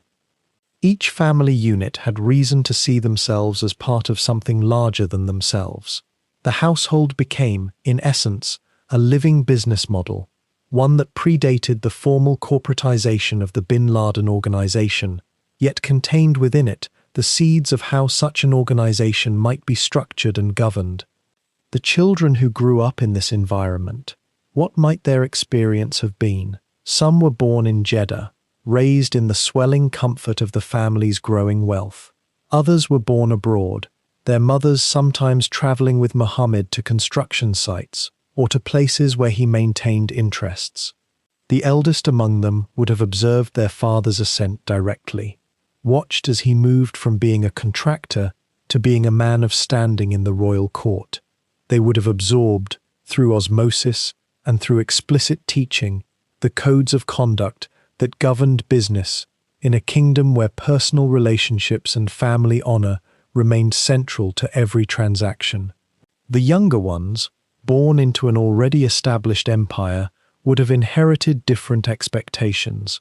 Not the hunger of building something from nothing, but the burden of maintaining and expanding what had been built. There is something almost Shakespearean in the way family empires of this scale contain within them the seeds of both their greatest strength and their most complex vulnerabilities. Multiple wives, multiple sons, multiple claims to inheritance and to power. Throughout history, such arrangements have produced both extraordinary instances of coordinated family enterprise and, occasionally, bitter rifts that play out across generations. The Bin Laden household, with its proliferation of half-siblings and step-relatives, with the unequal resources that might flow to children born of different unions at different times, contained all of these possibilities within it. How would a father distribute his attention, his blessing, his capital among so many? Who would be favored? Who might feel overlooked? What obligations did the eldest bear toward the youngest? These were not abstract questions. They would shape, in the years and decades to come, how the family business was managed, who was elevated to leadership, what disputes might arise over the direction of the enterprise. Mohammed bin Laden, by all accounts, was a man of considerable will and intelligence. He appears to have been deliberate in his approach to these matters, thoughtful about which sons he positioned to inherit which responsibilities. And yet he could not, no matter how prescient or capable he might have been, foresee the specific challenges that would confront his family in the decades after his death. He could not anticipate the shocks, economic, political, cultural, that would alter the landscape within which the bin Laden organization would operate. What we might observe, in this quiet moment of reflection, is that the household he constructed was itself a mirror of the age in which he lived. It was traditional in form, yet thoroughly modern in its ambitions.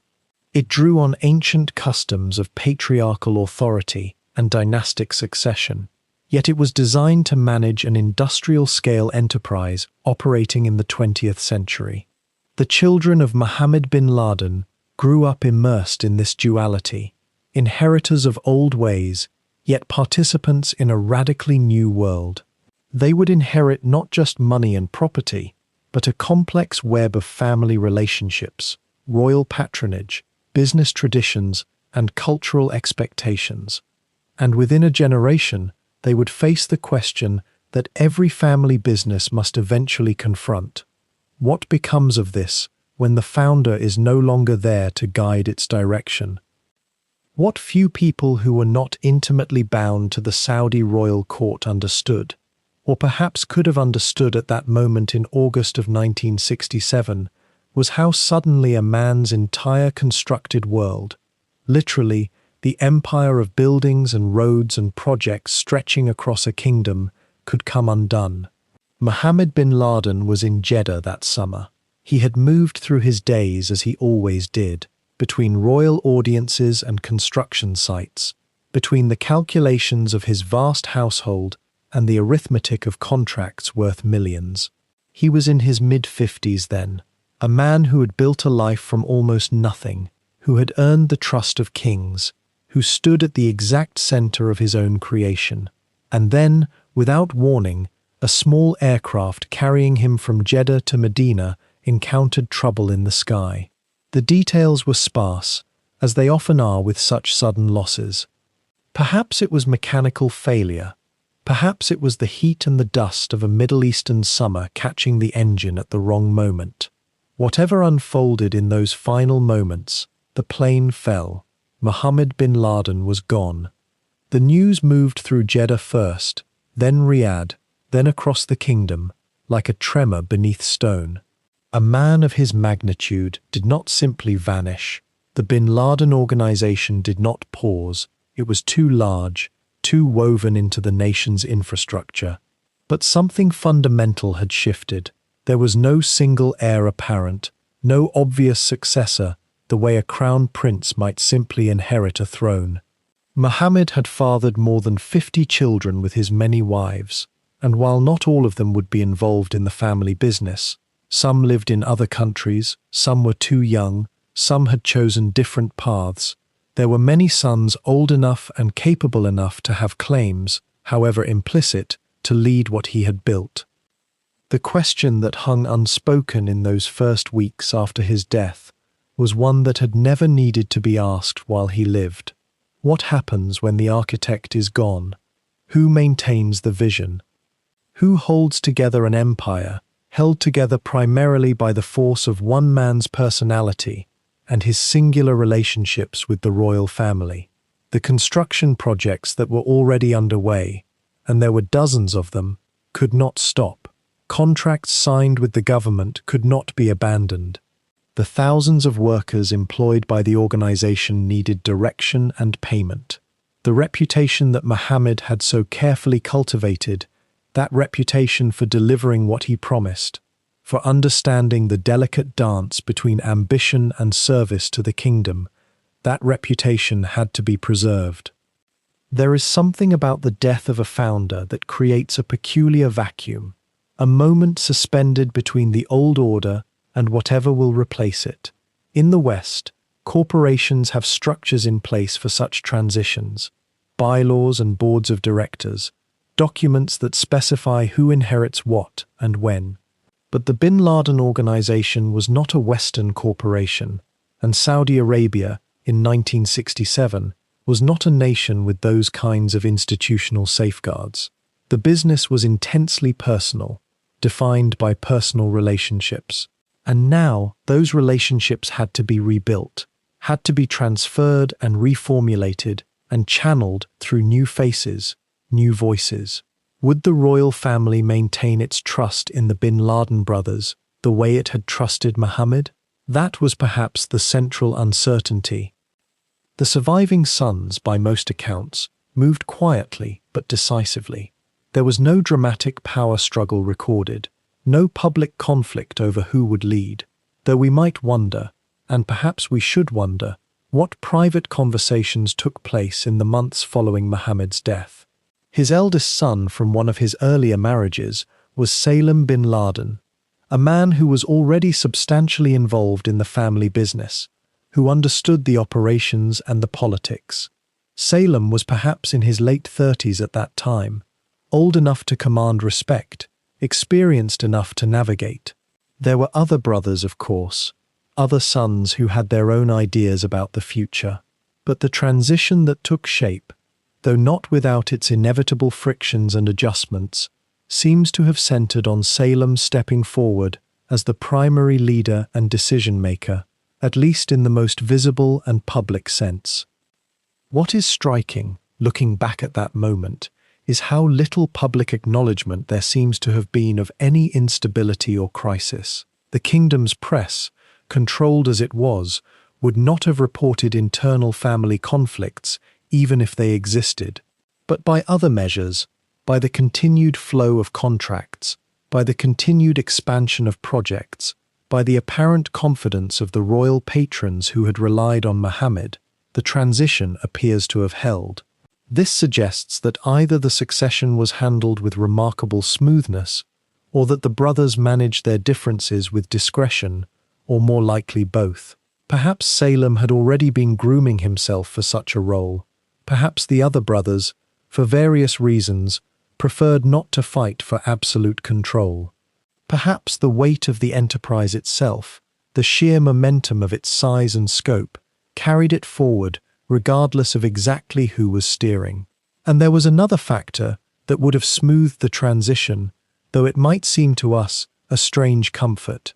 The kingdom itself was about to enter a period of unprecedented growth and expansion.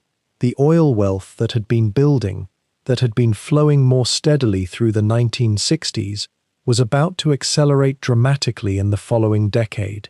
A man who could lead the Bin Laden organization into that wealth, who could position the family's business to capture the massive contracts that would come when Saudi Arabia decided to transform itself into a modern nation, such a man would find no shortage of royal support, regardless of the exact nature of his personal relationships with the princes and the king. The vacuum left by Mohammed's death would not remain empty for long, because the nation's hunger for construction was only beginning to intensify. In those quiet months of 1967 then, as the brothers of the Bin Laden family worked to consolidate their inheritance and their future, they could not have known precisely what lay ahead.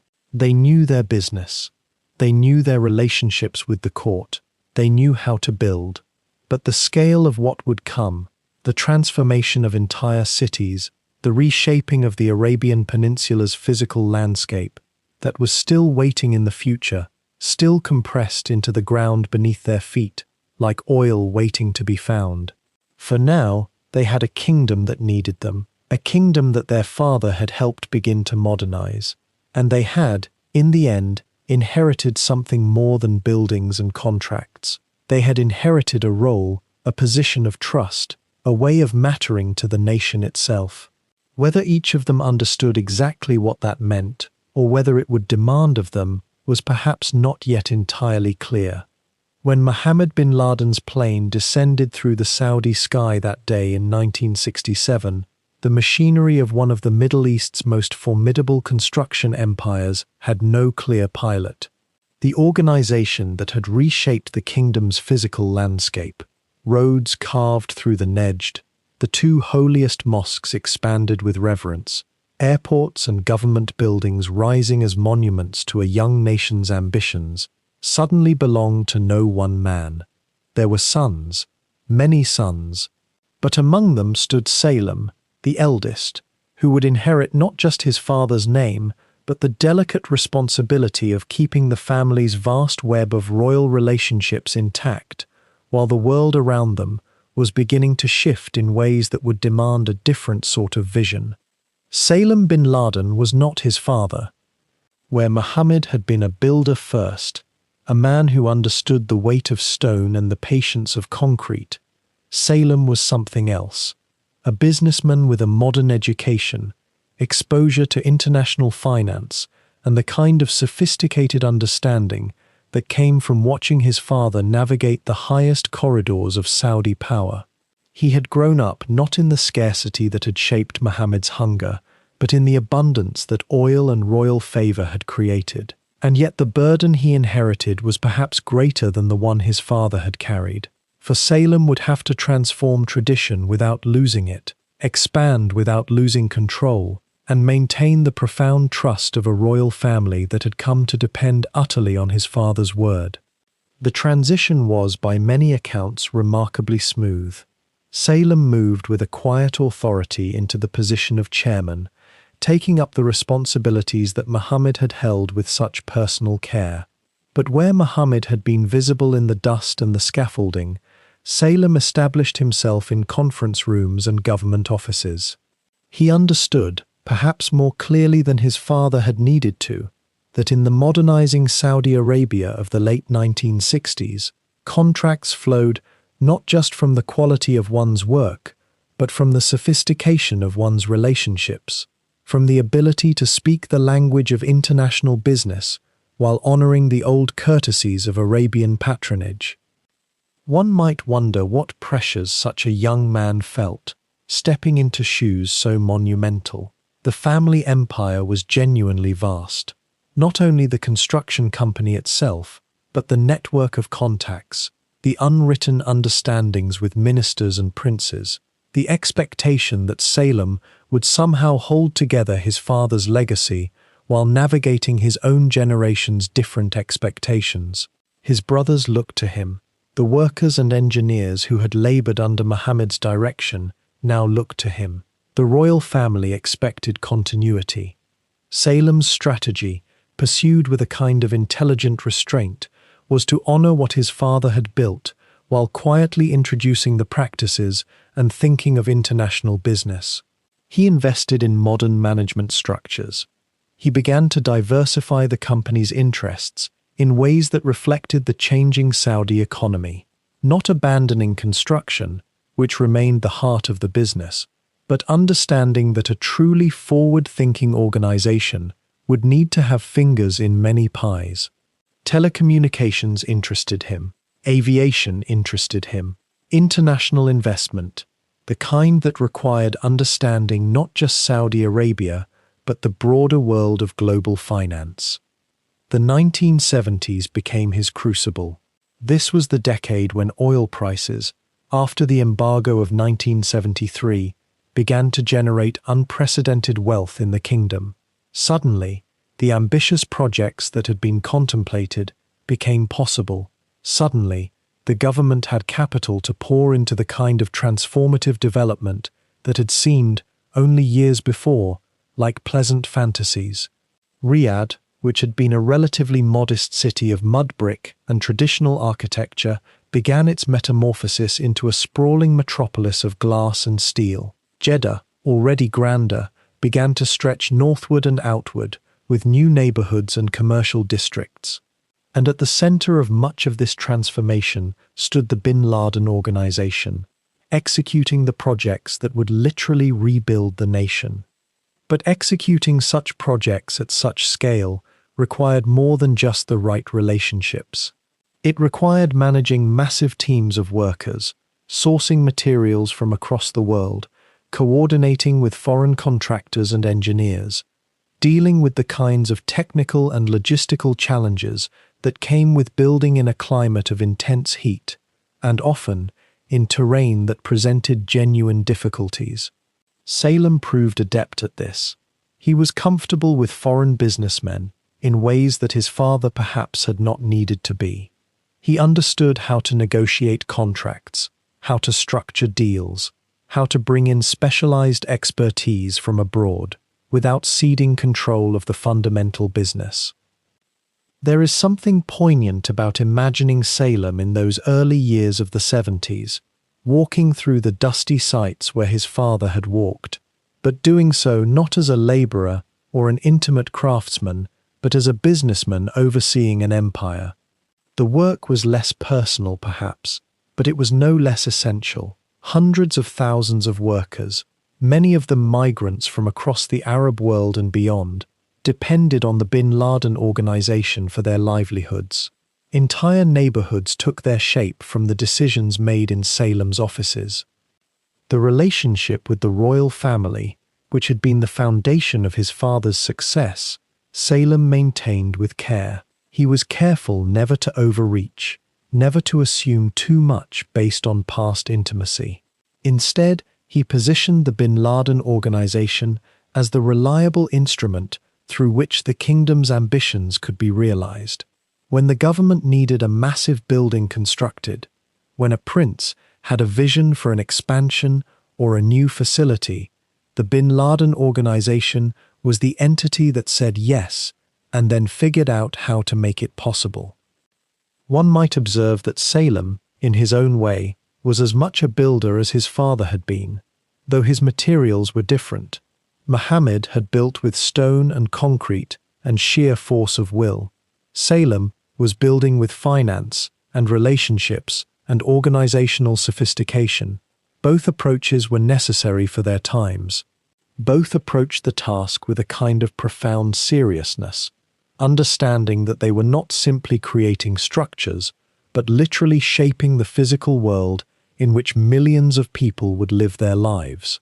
By the middle of the 70s, it had become clear that Salem's stewardship was sound. The company had not fractured, as some might have feared it would upon Mohammed's death. Instead, it had grown. The family remained unified, at least in its business interests, with Salem's brothers participating in various capacities, managing different divisions, contributing their own expertise and connections. The question that had hung in the air in 1967, could this family and this company survive the death of its founder, had been answered, and the answer was yes. The Arabian Peninsula had been patient for centuries, waiting. Beneath the sand lay something that would finally answer a question the kingdom had long posed to itself. What happens when scarcity becomes abundance? When a nation suddenly holds wealth that measures not in caravans or trade routes, but in barrels beneath the earth? By the middle of the 1970s, Salem bin Laden and his brothers would discover the answer lived in concrete and steel and glass, reaching upward across the desert. The oil boom that transformed Saudi Arabia did not arrive all at once. The wells had been pumping since the late 1930s, yes, but the real acceleration came in the 1970s, when the world's appetite for petroleum became voracious and the kingdom's reserves proved near inexhaustible. OPEC declared an embargo. Prices soared. Suddenly, the royal treasury swelled with sums that previous generations could not have imagined, sums that demanded to be spent, to be built, to be made visible against the horizon. The question was no longer whether Saudi Arabia could modernize. The question had become, how quickly? Riyadh, that inland city which had served as the capital since Ibn Saud unified the kingdom, existed as a cluster of clay brick buildings and narrow streets, a place of modest aspirations bound to the rhythms of the desert and the seasons of prayer. But Riyadh in the 1970s began to transform with such velocity that those who lived there through it described a kind of urban metamorphosis, almost dreamlike in its speed. Where there had been emptiness, there rose office towers and hotels. Where there had been silence, there came the sound of cranes and riveting, and the hum of air conditioning systems pumping cold air into spaces that had known only the furnace of the sun for generations. The Saudi bin Laden group stood at the center of this transformation, not alone, but with extraordinary prominence. Salem and his brothers had inherited not merely a construction company, but a relationship with the royal family that had been nurtured over decades by their father's steady hand and impeccable discretion. That relationship, in the 1970s, became more valuable than capital itself. While other contractors competed for contracts, the bin Laden group seemed to flow with the rhythm of the kingdom's most ambitious dreams, building the infrastructure that would make those dreams physical. Consider the scale of what was being attempted. Riyadh's population doubled in less than a decade, then doubled again. The city had no large hospital worthy of a modern nation. It had no office buildings that could house the expanding bureaucracies of a state suddenly managing vast petroleum revenues.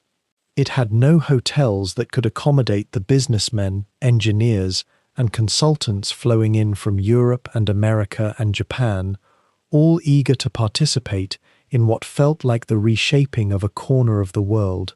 The bin Laden group did not build these things alone, certainly, but their fingerprints appeared across the landscape with frequency that suggested an almost orchestrated partnership with the crown. Jeddah, the port city where Mohammed bin Laden had arrived as a young man with dust on his feet and hope in his chest, underwent its own metamorphosis.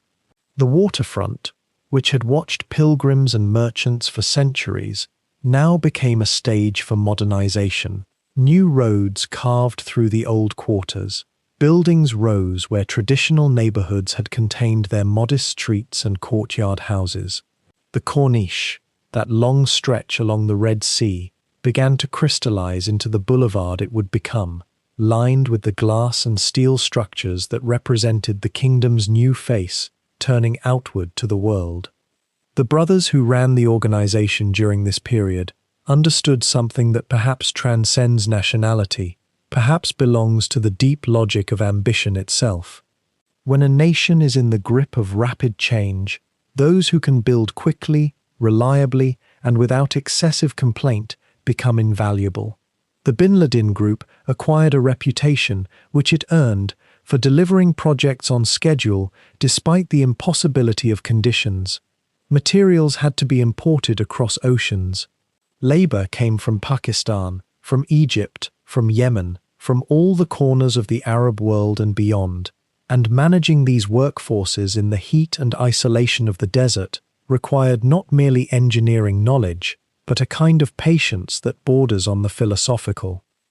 The 1970s oil boom also meant that the family's ambitions could expand beyond what their father had envisioned.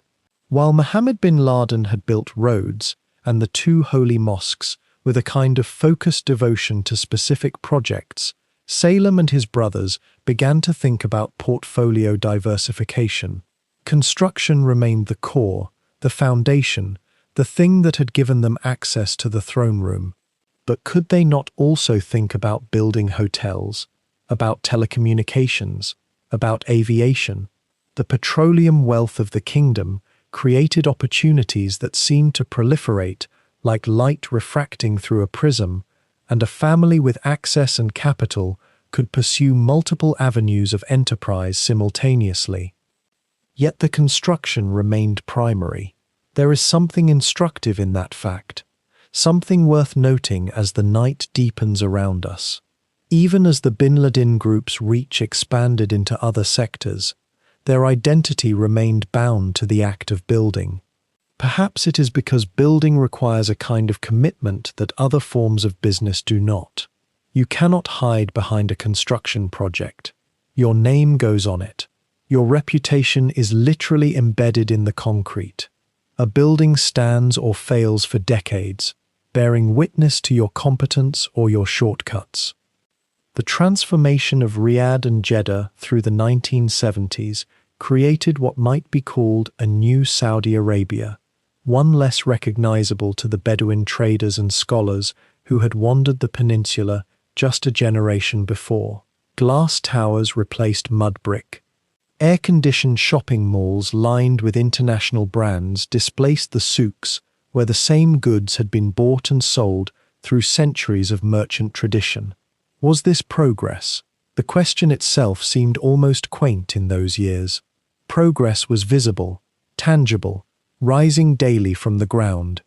Progress was something you could drive past in the evening and feel the weight of the future pressing upon you.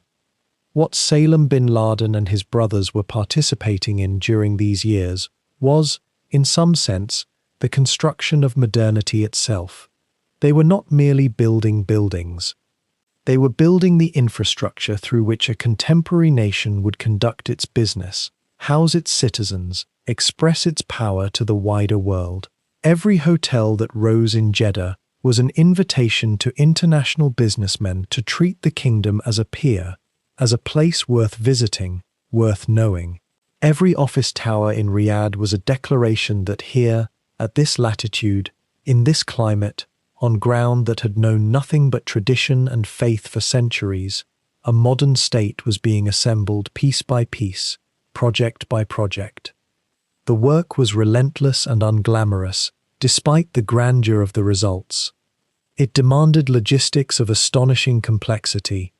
It demanded engineers who understood the challenges of building in environments where the heat could crack materials, where water scarcity made construction itself a puzzle of resource management, where the simple act of laying foundations required knowledge of soil conditions that shifted from one region to another.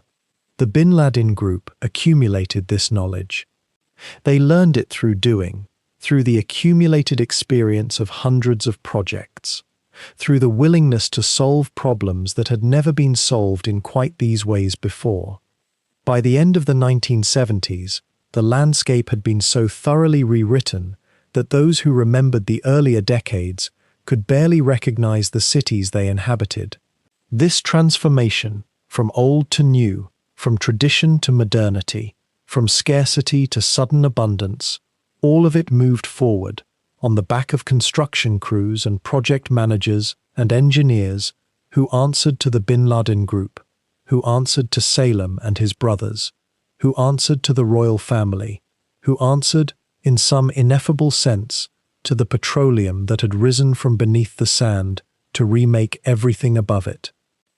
Within the Saudi state that was taking shape, a peculiar architecture had emerged, not the architecture of stone and steel, but something more subtle and more enduring. The notion of patronage itself became a language. When a king looked upon the expanding horizon of his kingdom and imagined what it might become, he did not simply hire builders as one might in another place and time. Instead, the act of granting a contract, of entrusting a family with the physical reshaping of the realm, became a statement. It was a gesture laden with meaning, a way of saying that you were trusted not merely with labor, but with the transformation of the kingdom's image. And in return, that trust required an absolute allegiance that went far beyond the completion of any single project. This was the cultural logic that defined the relationship between the Saudi royal family and the merchants who served them. Construction was never merely commerce. It was a form of nearness. To be chosen to build was to be chosen to stand close to power itself, and that proximity conferred not just wealth, but a kind of social sanctification that rippled through the generations. When Mohammed bin Laden's reputation grew, when word spread through the souks of Jeddah and the administrative corridors that he could be relied upon, that he understood the unspoken expectations of his patrons, he was not simply accumulating contracts, he was accumulating trust. And trust, in the Saudi system, was the most valuable currency of all. Consider how this differed from the industrial patronage systems of Europe or America, where a contract was a contract, defined by written terms and legal recourse.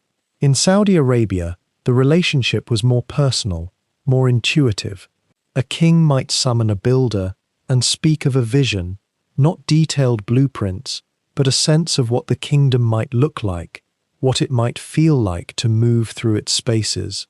The builder was expected to understand not what was written, but what was meant.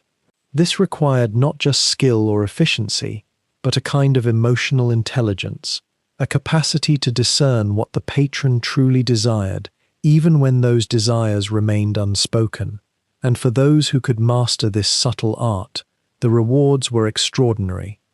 The royal family held resources beyond measure, and they were eager, in fact desperate, to display those resources visibly to the world. Oil had given them wealth, but wealth alone was not enough. They needed their power to be tangible, to be walked through and observed and remembered. They needed their ambitions to be written across the landscape, in concrete and glass and polished stone. A contractor who could transform this yearning into reality was not simply a tradesman. He became something closer to a confidant, a witness to the royal vision, someone who understood the relationship between the physical world and the exercise of power. And yet, this patronage system created a peculiar kind of dependence. The builders' continued prosperity relied not on the open market or on competition based purely on merit, but on remaining in favor. This meant that every project, no matter how well executed, had to be understood as a prelude to the next one.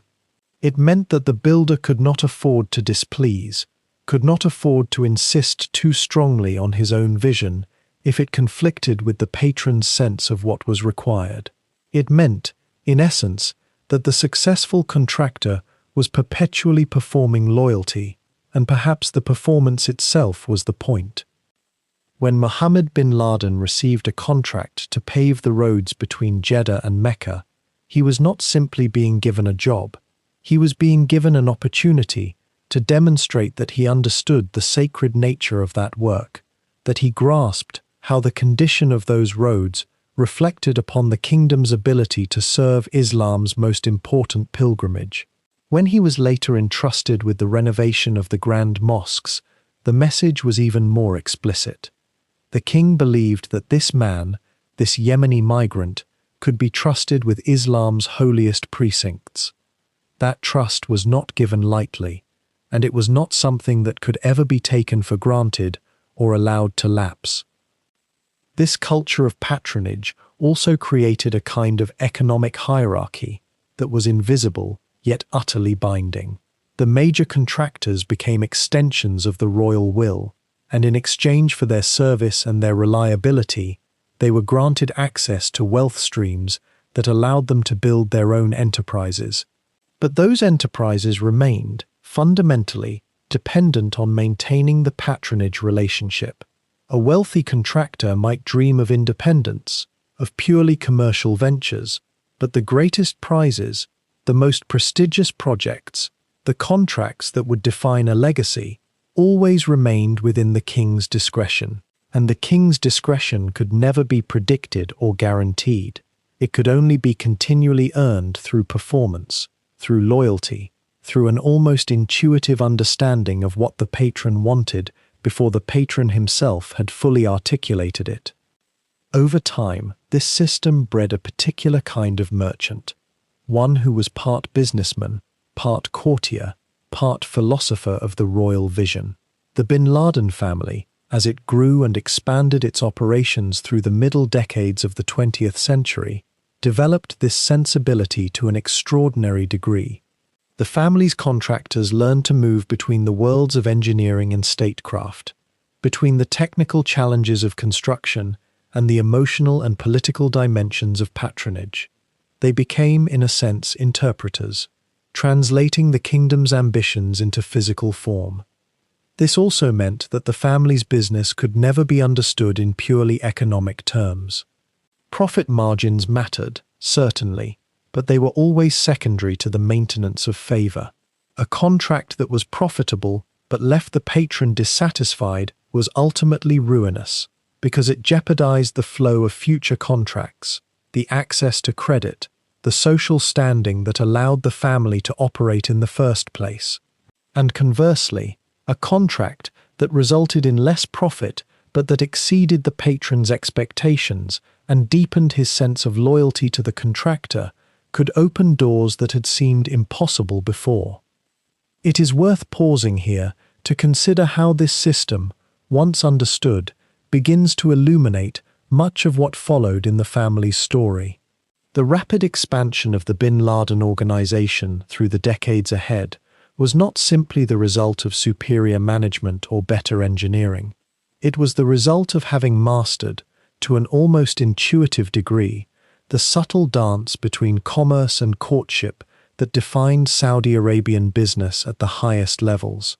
The family had learned to read the kingdom's needs, to anticipate its desires, and to position themselves not as mere contractors, but as essential partners in the project of national transformation.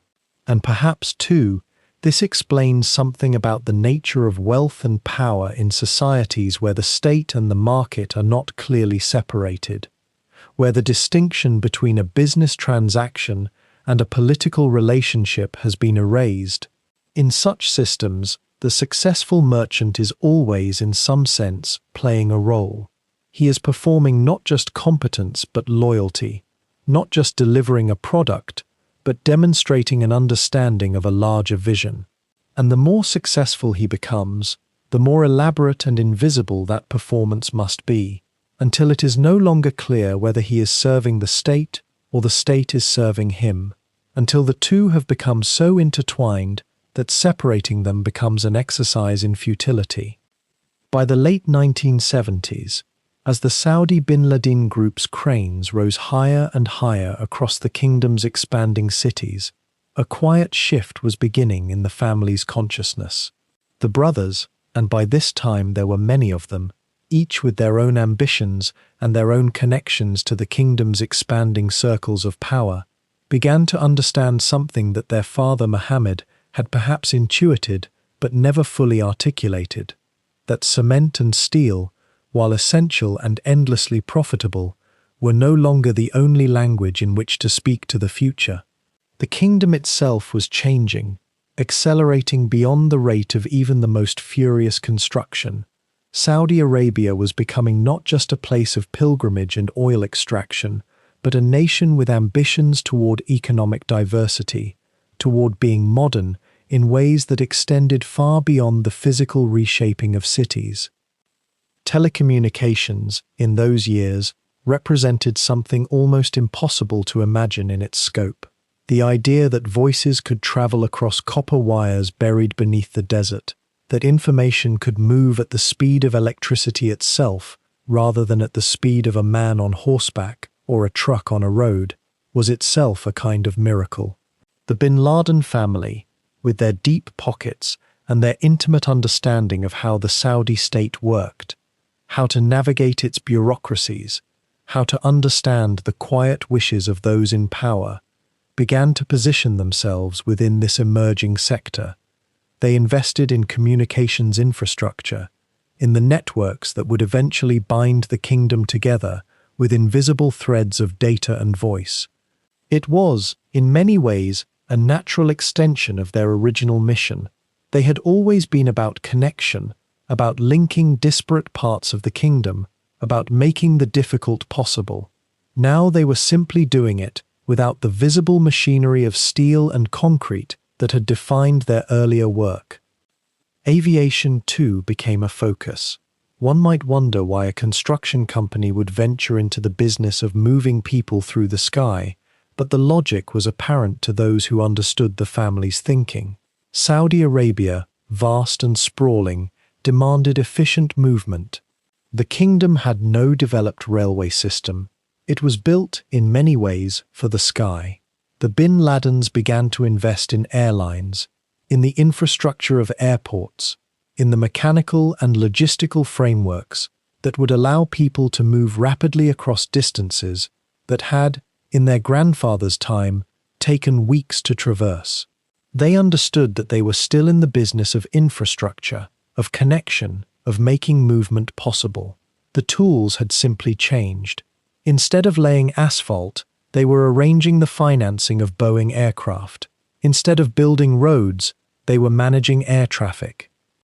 And then there was international investment, a term so broad that it encompasses almost anything, but which for the bin Laden family meant something very specific: the recognition that their capital, their expertise, their reputation, and their connections to the Saudi state gave them access to opportunities far beyond the kingdom's borders.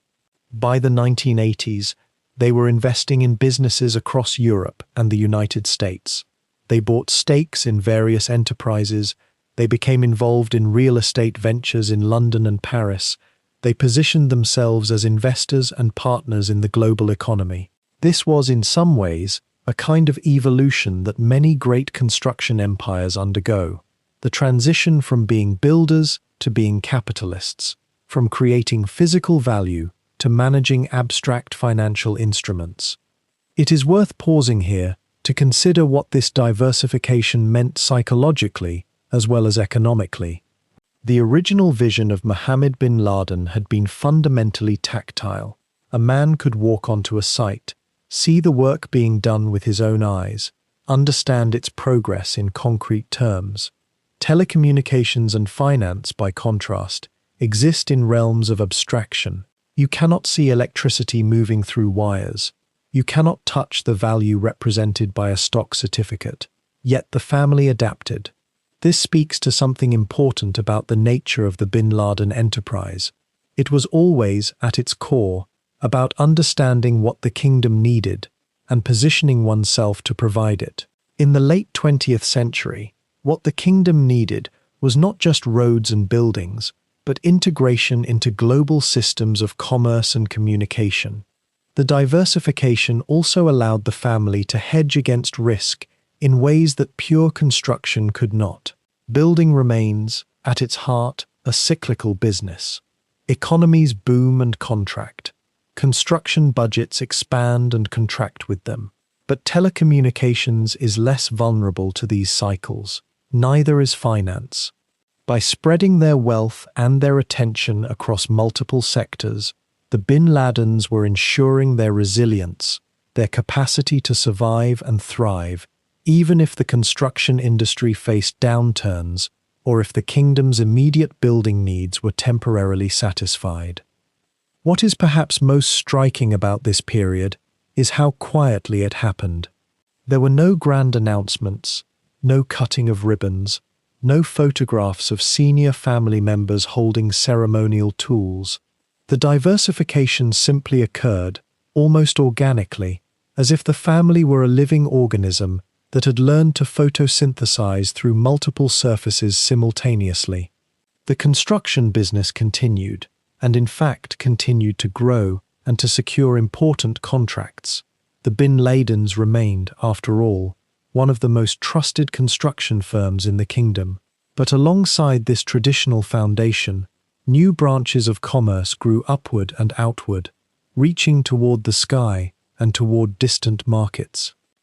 For observers within Saudi Arabia, this diversification signaled something important: that the bin Laden family was not merely a construction dynasty, but rather something approaching a modern conglomerate, a family with the sophistication and the capital to operate across multiple economic sectors. This transition from single industry specialist to multi-sector player is one that many wealthy families have attempted and many have failed at. The bin Ladens, by contrast, managed it with a certain grace, perhaps because they understood, at some deep level, that all of these ventures were ultimately about the same fundamental mission: the transformation of the kingdom, the modernization of the nation, the weaving together of its various parts into a cohesive whole. The international investments, too, carried a subtle message about the family's ambitions and their understanding of their place in the world. They were no longer content to be merely Saudi. They were beginning to see themselves and to position themselves as global actors. They were moving wealth out of the kingdom and into international markets. They were building relationships with Western businessmen and institutions.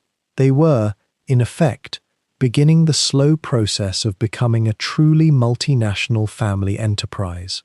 This would have both practical benefits and, in the years to come, complicated consequences that would ripple through their history in ways both expected and deeply unforeseen. By the middle of the 1980s, the Bin Laden organization had become something far larger than any single man could oversee, even one as capable as Salem. The family had grown into a constellation of enterprises spreading across the kingdom and beyond. Construction sites in Riyadh, where towers climbed into the heat shimmer, roads threading through territories that had been empty desert only years before, hospitals and schools rising in cities that themselves were only recently imagined into being. Salem had inherited a complex machinery, not merely a business, and for nearly 2 decades he had moved through it with a kind of practiced confidence, maintaining the intricate web of royal relationships that kept contracts flowing, while also beginning the careful work of modernizing operations, bringing in new management structures, and thinking about how a family enterprise could evolve into something more institutional.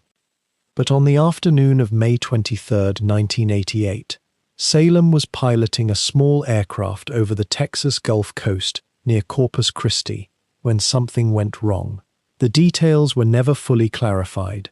Radio contact was lost, and the plane came down in water so shallow that wreckage could be found, but Salem could not. He was 56 years old. The death was sudden in a way that seemed to echo through the family's history, for Mohammed himself had died in an aircraft accident more than 2 decades earlier, and now his eldest son, the one who had shepherded the organization through its most expansive years, was gone. The loss arrived at a peculiar moment in the family's trajectory. The kingdom was entering a period of relative stability after the tumultuous years of the oil boom and bust cycle that had characterized the 1970s and early 1980s. The construction boom had moderated somewhat. There was less feverish urgency to build, fewer contracts flowing as freely as they once had, and this meant that the machinery of the Bin Laden organization had to operate differently, with more efficiency, more rationality, less reliance on sheer momentum.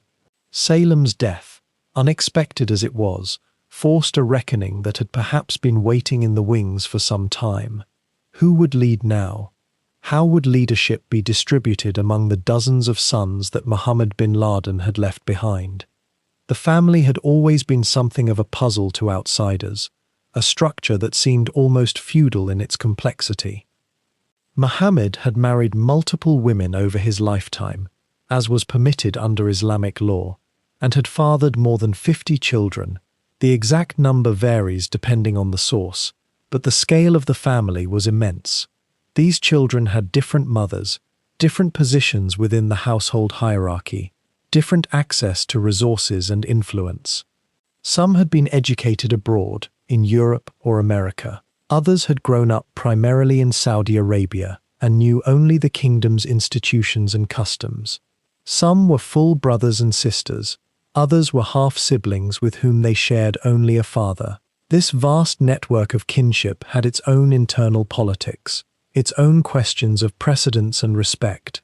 When Salem died, the organization did not collapse, nor did it splinter immediately into warring factions, as might have happened in some family enterprises. Instead, there emerged a kind of collaborative leadership, a gradual process of negotiation and accommodation among the senior sons. This was partly because the family had developed enough institutional structure that it could function without a single paramount figure for a time, and partly because the surviving brothers seemed to understand, perhaps intuitively or perhaps through careful deliberation, that their interests were best served by cooperation rather than conflict. Among these brothers, Several rose into prominence in the years following Salem's death. Mohammed bin Laden, one of the older sons, took on an increasingly central role in the organization's day-to-day operations, particularly in managing construction contracts and relationships with the Saudi government. Mohammed was a quieter figure than Salem had been, less inclined toward the kind of public visibility that his older brother had cultivated, and perhaps this suited the times, a period when the organization needed stability and careful management more than it needed the kind of visionary expansion that had characterized earlier decades. There was also Khalid bin Laden and other brothers whose names rarely appeared in public documents or international records, but who played important roles in the family's diversified holdings. By this point, the organization had interests in so many different sectors: construction, yes, but also telecommunications, aviation, hotels, financial investments, that different brothers could focus on different domains without necessarily coming into direct competition with one another. One might oversee the construction division, while another managed international financial affairs. Another might handle relationships with specific government ministries or contracts in particular regions. This division of labor, though never formalized in a public way, allowed for a kind of distributed leadership that preserved the family's unity while acknowledging the reality that no single person possessed the energy or expertise to oversee everything. The process of this transition, from Salem's centralized authority to the more collective arrangement that followed, was not dramatic. There were no public disputes, no dramatic boardroom confrontations, at least none that entered the historical record. Instead, it seems to have been a gradual reordering, a patient negotiation among men who understood that they shared both a name and an interest in preserving the family's standing in the kingdom and its commercial influence. They had been raised in a system where hierarchy mattered, where deference to elders and respect for established relationships were foundational principles, and even as they navigated the transition after Salem's death, they appeared to operate within this framework. What is striking, in retrospect, is how little turbulence this transition seems to have caused. The contracts continued to flow. The buildings continued to rise. The family's relationship with the Saudi government, though it had its ebbs and flows, remained fundamentally intact. This suggests something important about both the organization's maturity by this point and about the nature of the family's political position within the kingdom.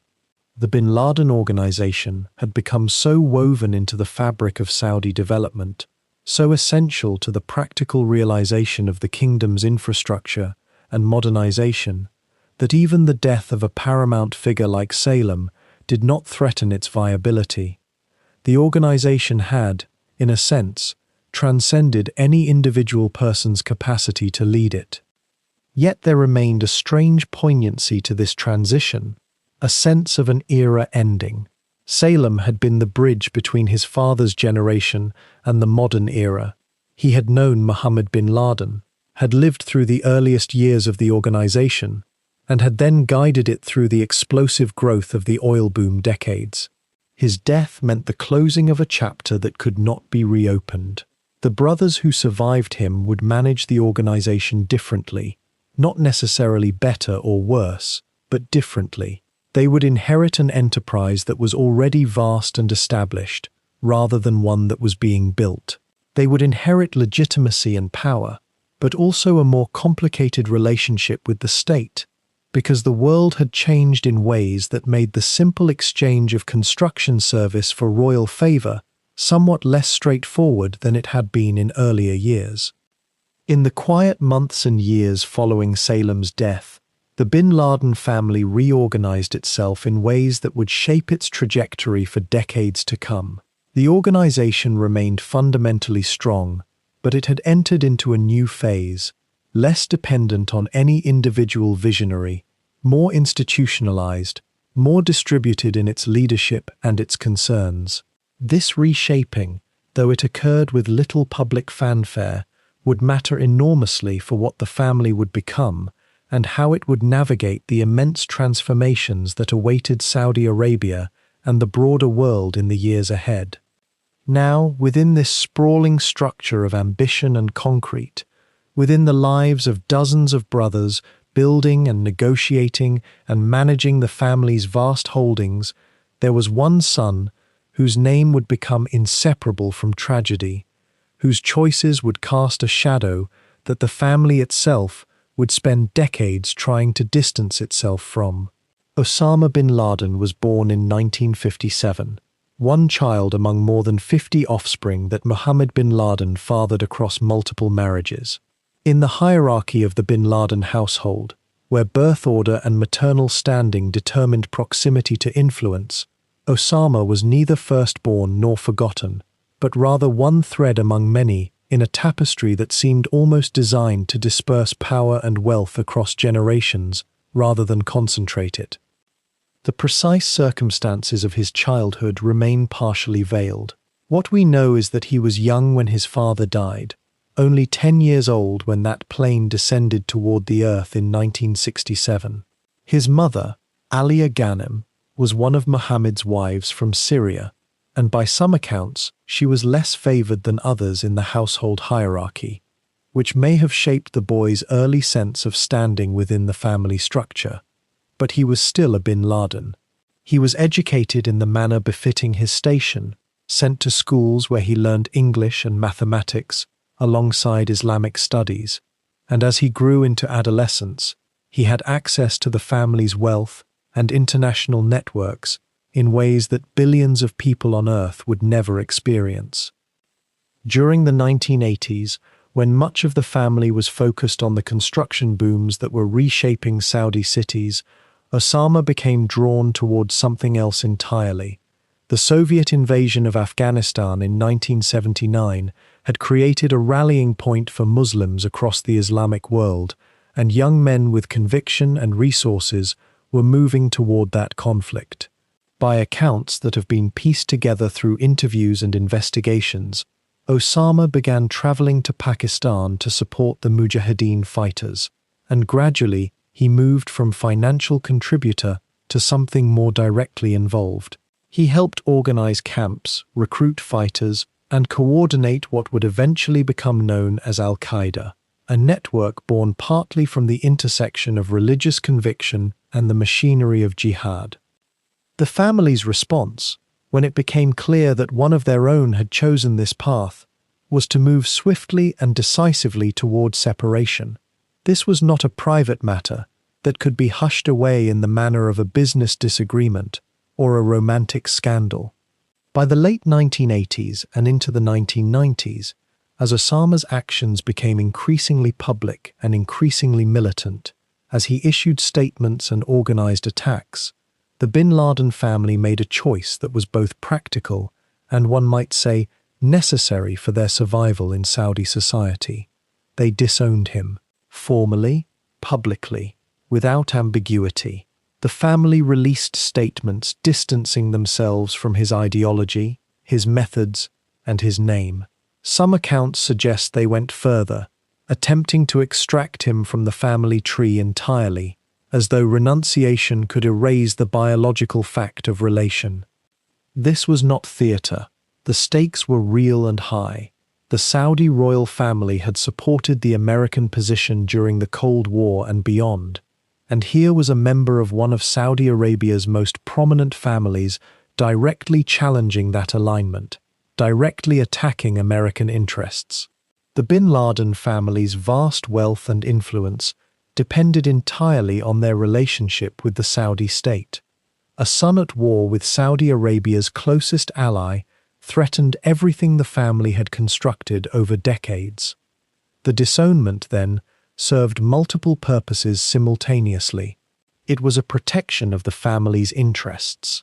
It was a statement of their values, or at least the values they wished to be associated with. It was, perhaps, also an expression of genuine bewilderment and rejection, the response of people who could not fathom how one of their own could have chosen such a path. The strange irony and it is worth pausing here to consider this quietly, is that Osama was only one voice among the many. The Bin Laden organization continued its work. His brothers and half-brothers continued building. The family continued negotiating contracts and expanding into new industries. The news coverage in the West that would later treat the name Bin Laden as synonymous with one individual overlooked the reality that to call someone a member of that family in the 1990s and early 2000s meant belonging to a network of more than 500 people, most of whom had no connection to militant activities whatsoever. Yet the weight of that single name, carrying the weight of one son's choices, began to shift how the family was perceived globally. What happened after the September 11th attacks in 2001 only intensified this dynamic. The family found itself under scrutiny in the United States and elsewhere. Some members faced asset freezes and investigations. There were questions about financial flows and connections. Some family members severed their business ties with each other and with the kingdom itself, attempting to establish separate identities entirely independent of the Bin Laden name. Others remained, protecting and continuing the family business. The construction sites continued. The skyscrapers rose, but there was now a shadow, a complication, a moral weight that hadn't existed before. It is worth noting, and noting with restraint here, that the historical evidence suggests the broader Bin Laden family had substantially disengaged from Osama and his activities well before the attacks. The disownment had occurred years earlier. The family had attempted to separate itself from him. And yet once his name became globally infamous, once his face appeared on television screens across the world, the family name itself became unavoidably linked to terror and tragedy. No amount of careful distancing, no legal separation, could entirely undo that association. The family had built a kingdom through concrete and steel and architectural vision. One son had attempted to tear down that vision, and the nation supporting it through violence. What strikes one, in considering this quietly, is how a single family can contain such divergent paths, how the same resources, the same education, the same access to power can lead one brother toward modernizing a nation and another toward fundamentally opposing that modernization. There is no simple explanation. Human choice is more complex than the shape of buildings or the mechanics of economics. It operates in some realm of consciousness and conviction that cannot always be traced back to circumstance alone. The Bin Laden family, for all their influence and vision, could not ultimately control the paths their children chose. They could only build and disown and attempt to move forward with the work they had begun long before one son's name would become a shadow across their legacy. By the time the 21st century arrived, the Saudi Bin Laden group had become so woven into the fabric of the kingdom that it was difficult to imagine the skyline without them. The brothers and cousins who inherited the empire found themselves stewards not merely of a business, but of an entire nation's physical transformation. Where their father had carved roads through wilderness, they now rose glass towers toward endless skies. The ambition had not diminished. If anything, it had only grown more intricate, more demanding, more attuned to the rhythms of global capital and technological ambition. Riyadh, in particular, became their canvas. The city that had been little more than a settlement of mud brick and date palms in their grandfather's time now required an entirely new architecture. The Bin Laden group found itself contracted to build the King Fahd Road, a vast arterial thoroughfare that would slice through the expanding metropolis, connecting the old city centre to the new financial districts rising in what had once been empty desert. They constructed office towers in the Olaya district, gleaming structures that reflected the bronze light of afternoon and hosted the administrative machinery of a modernizing state. The work required not just construction skill, but a kind of orchestration, moving materials and workers and expertise across a city that seemed to expand faster than any single company could reasonably manage. Yet they did manage it. The family's reputation for delivery, forged by Mohammed bin Laden decades earlier on rough mountain roads, remained their greatest asset. In Jeddah, the transformation was equally dramatic. The old port city, which had welcomed their patriarch as a penniless young man, was being entirely reimagined for a new era. The Bin Laden Group took on the construction of the Jeddah Corniche development, a vast mixed-use project that would reshape the entire waterfront. Here, luxury hotels rose beside corporate offices, shopping centers, and residential complexes, arranged in a choreography of modern urban planning that would have seemed impossible just decades before. The Corniche itself, that long stretch of coastline that had once been the lifeblood of the city's trading networks, became a symbol of the kingdom's newfound confidence in its own future. The company built the King Abdulaziz University Complex, educational infrastructure designed to seat thousands of students and cement the kingdom's commitment to knowledge and research in an age beyond oil. But perhaps most tellingly, they built the airports. Modern air travel had become the circulatory system of contemporary Saudi Arabia, and the Bin Laden Group became instrumental in expanding and upgrading facilities that would handle millions of passengers annually. King Khalid International Airport, Prince Abdulaziz bin Abdul Rahman Airport, and countless smaller aviation facilities across the kingdom received their attention and resources. These were not simple construction projects. They required coordination with international aviation authorities, compliance with intricate safety protocols, and the integration of cutting-edge technology alongside traditional building expertise. An airport was a gateway. It was where the world entered Saudi Arabia, and where Saudis stepped into the wider world. The family understood the symbolic weight of this responsibility. The technological and commercial landscape of the group itself also evolved in ways that would have astonished Mohammed bin Laden had he lived to see it. Beyond pure construction, the Bin Laden enterprise expanded into telecommunications infrastructure, laying fiber-optic cables that would carry data across the kingdom and beyond.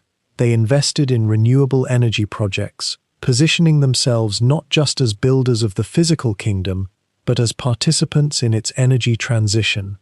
Some sources suggest the group explored interests in telecommunications, aviation services, and real estate development on an international scale. They moved money through London offices and maintained relationships with investment firms across Europe and North America. The family had become, in a very real sense, global. Yet they remained rooted in the specific soil of Saudi Arabia, in the contracts that only they seemed uniquely positioned to secure, in the relationships that only they could navigate, with the combination of cultural fluency and technical expertise that the kingdom demanded.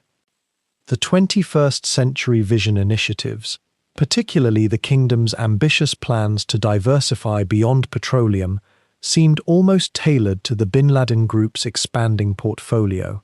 When Saudi Arabia began planning the mega-projects that would define the 2020s and beyond, the company was there. The Red Sea Project, an ambitious resort development on the eastern coast of the Red Sea, drew Bin Laden expertise and capital. Neom, the sprawling vision of a new futuristic city in the northwestern corner of the kingdom, became a canvas for the most ambitious architectural and engineering aspirations the family had ever undertaken. Here was the culmination of a vision that had begun with Muhammad building roads between Mecca and Medina, now evolved into the construction of an entirely new urban ecosystem designed to host innovation and attract global investment. The corporate structure itself reflected their sophistication. The Saudi Bin Laden Group, often abbreviated as SBG, maintained multiple divisions and subsidiaries, each specialized in different aspects of the construction and development enterprise. Heavy civil engineering, buildings and structures, industrial projects, and indeed real estate and property management divisions allowed the family to approach projects with precision and specialization. They employed tens of thousands of workers, from skilled engineers educated at international universities to laborers recruited from across South Asia and Southeast Asia, continuing a pattern of labor importation that had characterized Saudi Arabia's construction boom since the 1970s. Managing such a workforce across such vast projects required not just capital and contracts, but a sophisticated understanding of human resources, logistics, and risk management. There was a quiet resilience in how the family navigated the economic fluctuations of the early 21st century. When oil prices collapsed, as they did periodically, the kingdom's ambitions sometimes paused. When they recovered, new projects bloomed. The Bin Laden group seemed to move through these cycles with a kind of patient inevitability, their deep roots in the Saudi state ensuring them a steady stream of work even when private capital contracted. This raised subtle questions about the nature of their success. Were they succeeding because they were singularly excellent at what they did, or were they succeeding because of the unique relationship between the family and the royal family they served? Likely it was both. Excellence and access were often inseparable in the Saudi context. The physical skyline they had created by the early decades of the century stood as a kind of monument to their ambition.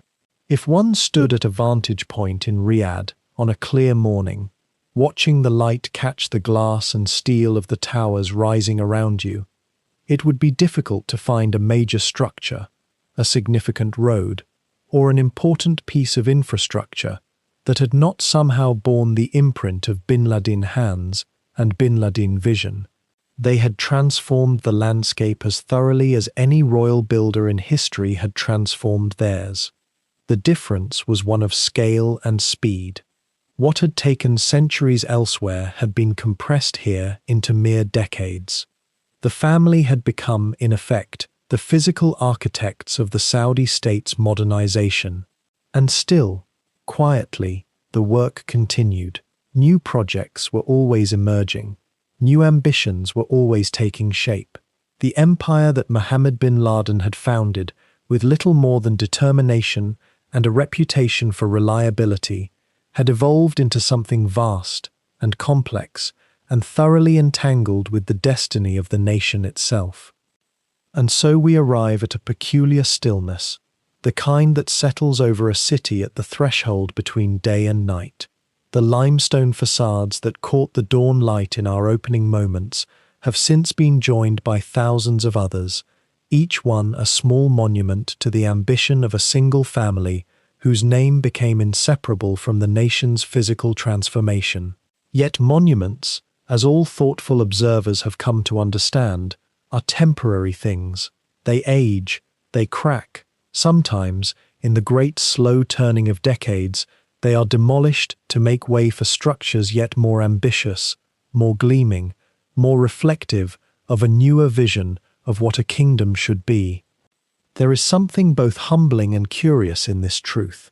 Mohammed bin Laden, arriving in Jeddah as a young man with calloused hands and an appetite for work, could scarcely have imagined the skyline that would eventually bear his family's fingerprints. Yet he set in motion, through sheer persistence and an almost intuitive understanding of what his nation required, a machinery of construction that would reshape the desert itself. And his sons, inheriting that machinery, expanded it further still. They did not merely build roads and homes and mosques. They built the physical vocabulary through which an entire nation came to understand itself. Consider for a moment the strange intimacy of this arrangement. How many lives passed through buildings constructed by the Bin Laden group? How many prayers were offered beneath ceilings expanded under their stewardship? How many children were born in hospitals they had built? How many citizens traveled roads they had laid? How many pilgrims circumambulated the Kaaba within prayer halls they had enlarged and sanctified? The family's legacy is not merely documented in contracts or ledgers, but is woven into the daily texture of existence for millions of people who may never have known the name, who may have passed through these spaces with no awareness whatsoever of the particular hands and vision that created them. Yet this is also where impermanence enters gently into the story, because those roads are being resurfaced now with newer technologies and superior materials. Those buildings are being renovated and reimagined by a new generation of architects who answer to fresh visions of modernity. The Bin Laden organization itself, so magnificent in its dominion, exists now as one corporation among many, in a landscape far more competitive than the one Mohammed and his sons navigated. Wealth and power, even when built upon decades of service and trust, are not permanent fixtures. They are more like the light that illuminated those limestone walls at dawn, beautiful, essential for a moment, and then gradually replaced by other light, other shadows. Perhaps this is what makes the Bin Laden family's story so poignant, so worthy of our contemplation as the night deepens around us. They were not conquerors who seized their fortunes through military might. They were not philosophers or artists whose ideas might echo across centuries. They were, in their essence, builders. They understood that to build is to accept that your work will outlast you, that it will be altered by others, that it will eventually pass into the anonymous landscape where no one remembers your name. And yet they built anyway, with apparent faithfulness and dedication, not for immortality, but for something more modest, and perhaps more genuine, for the knowledge that they had served their nation's becoming. The family grew so large, so diverse in their pursuits and philosophies, that by the time the 21st century was well underway, they had become less a unified empire and more a vast network of individuals pursuing their own trajectories. Some remained deeply involved in construction and development. Others turned toward aviation, toward investment, toward international business ventures that bore no direct relationship to the original enterprise.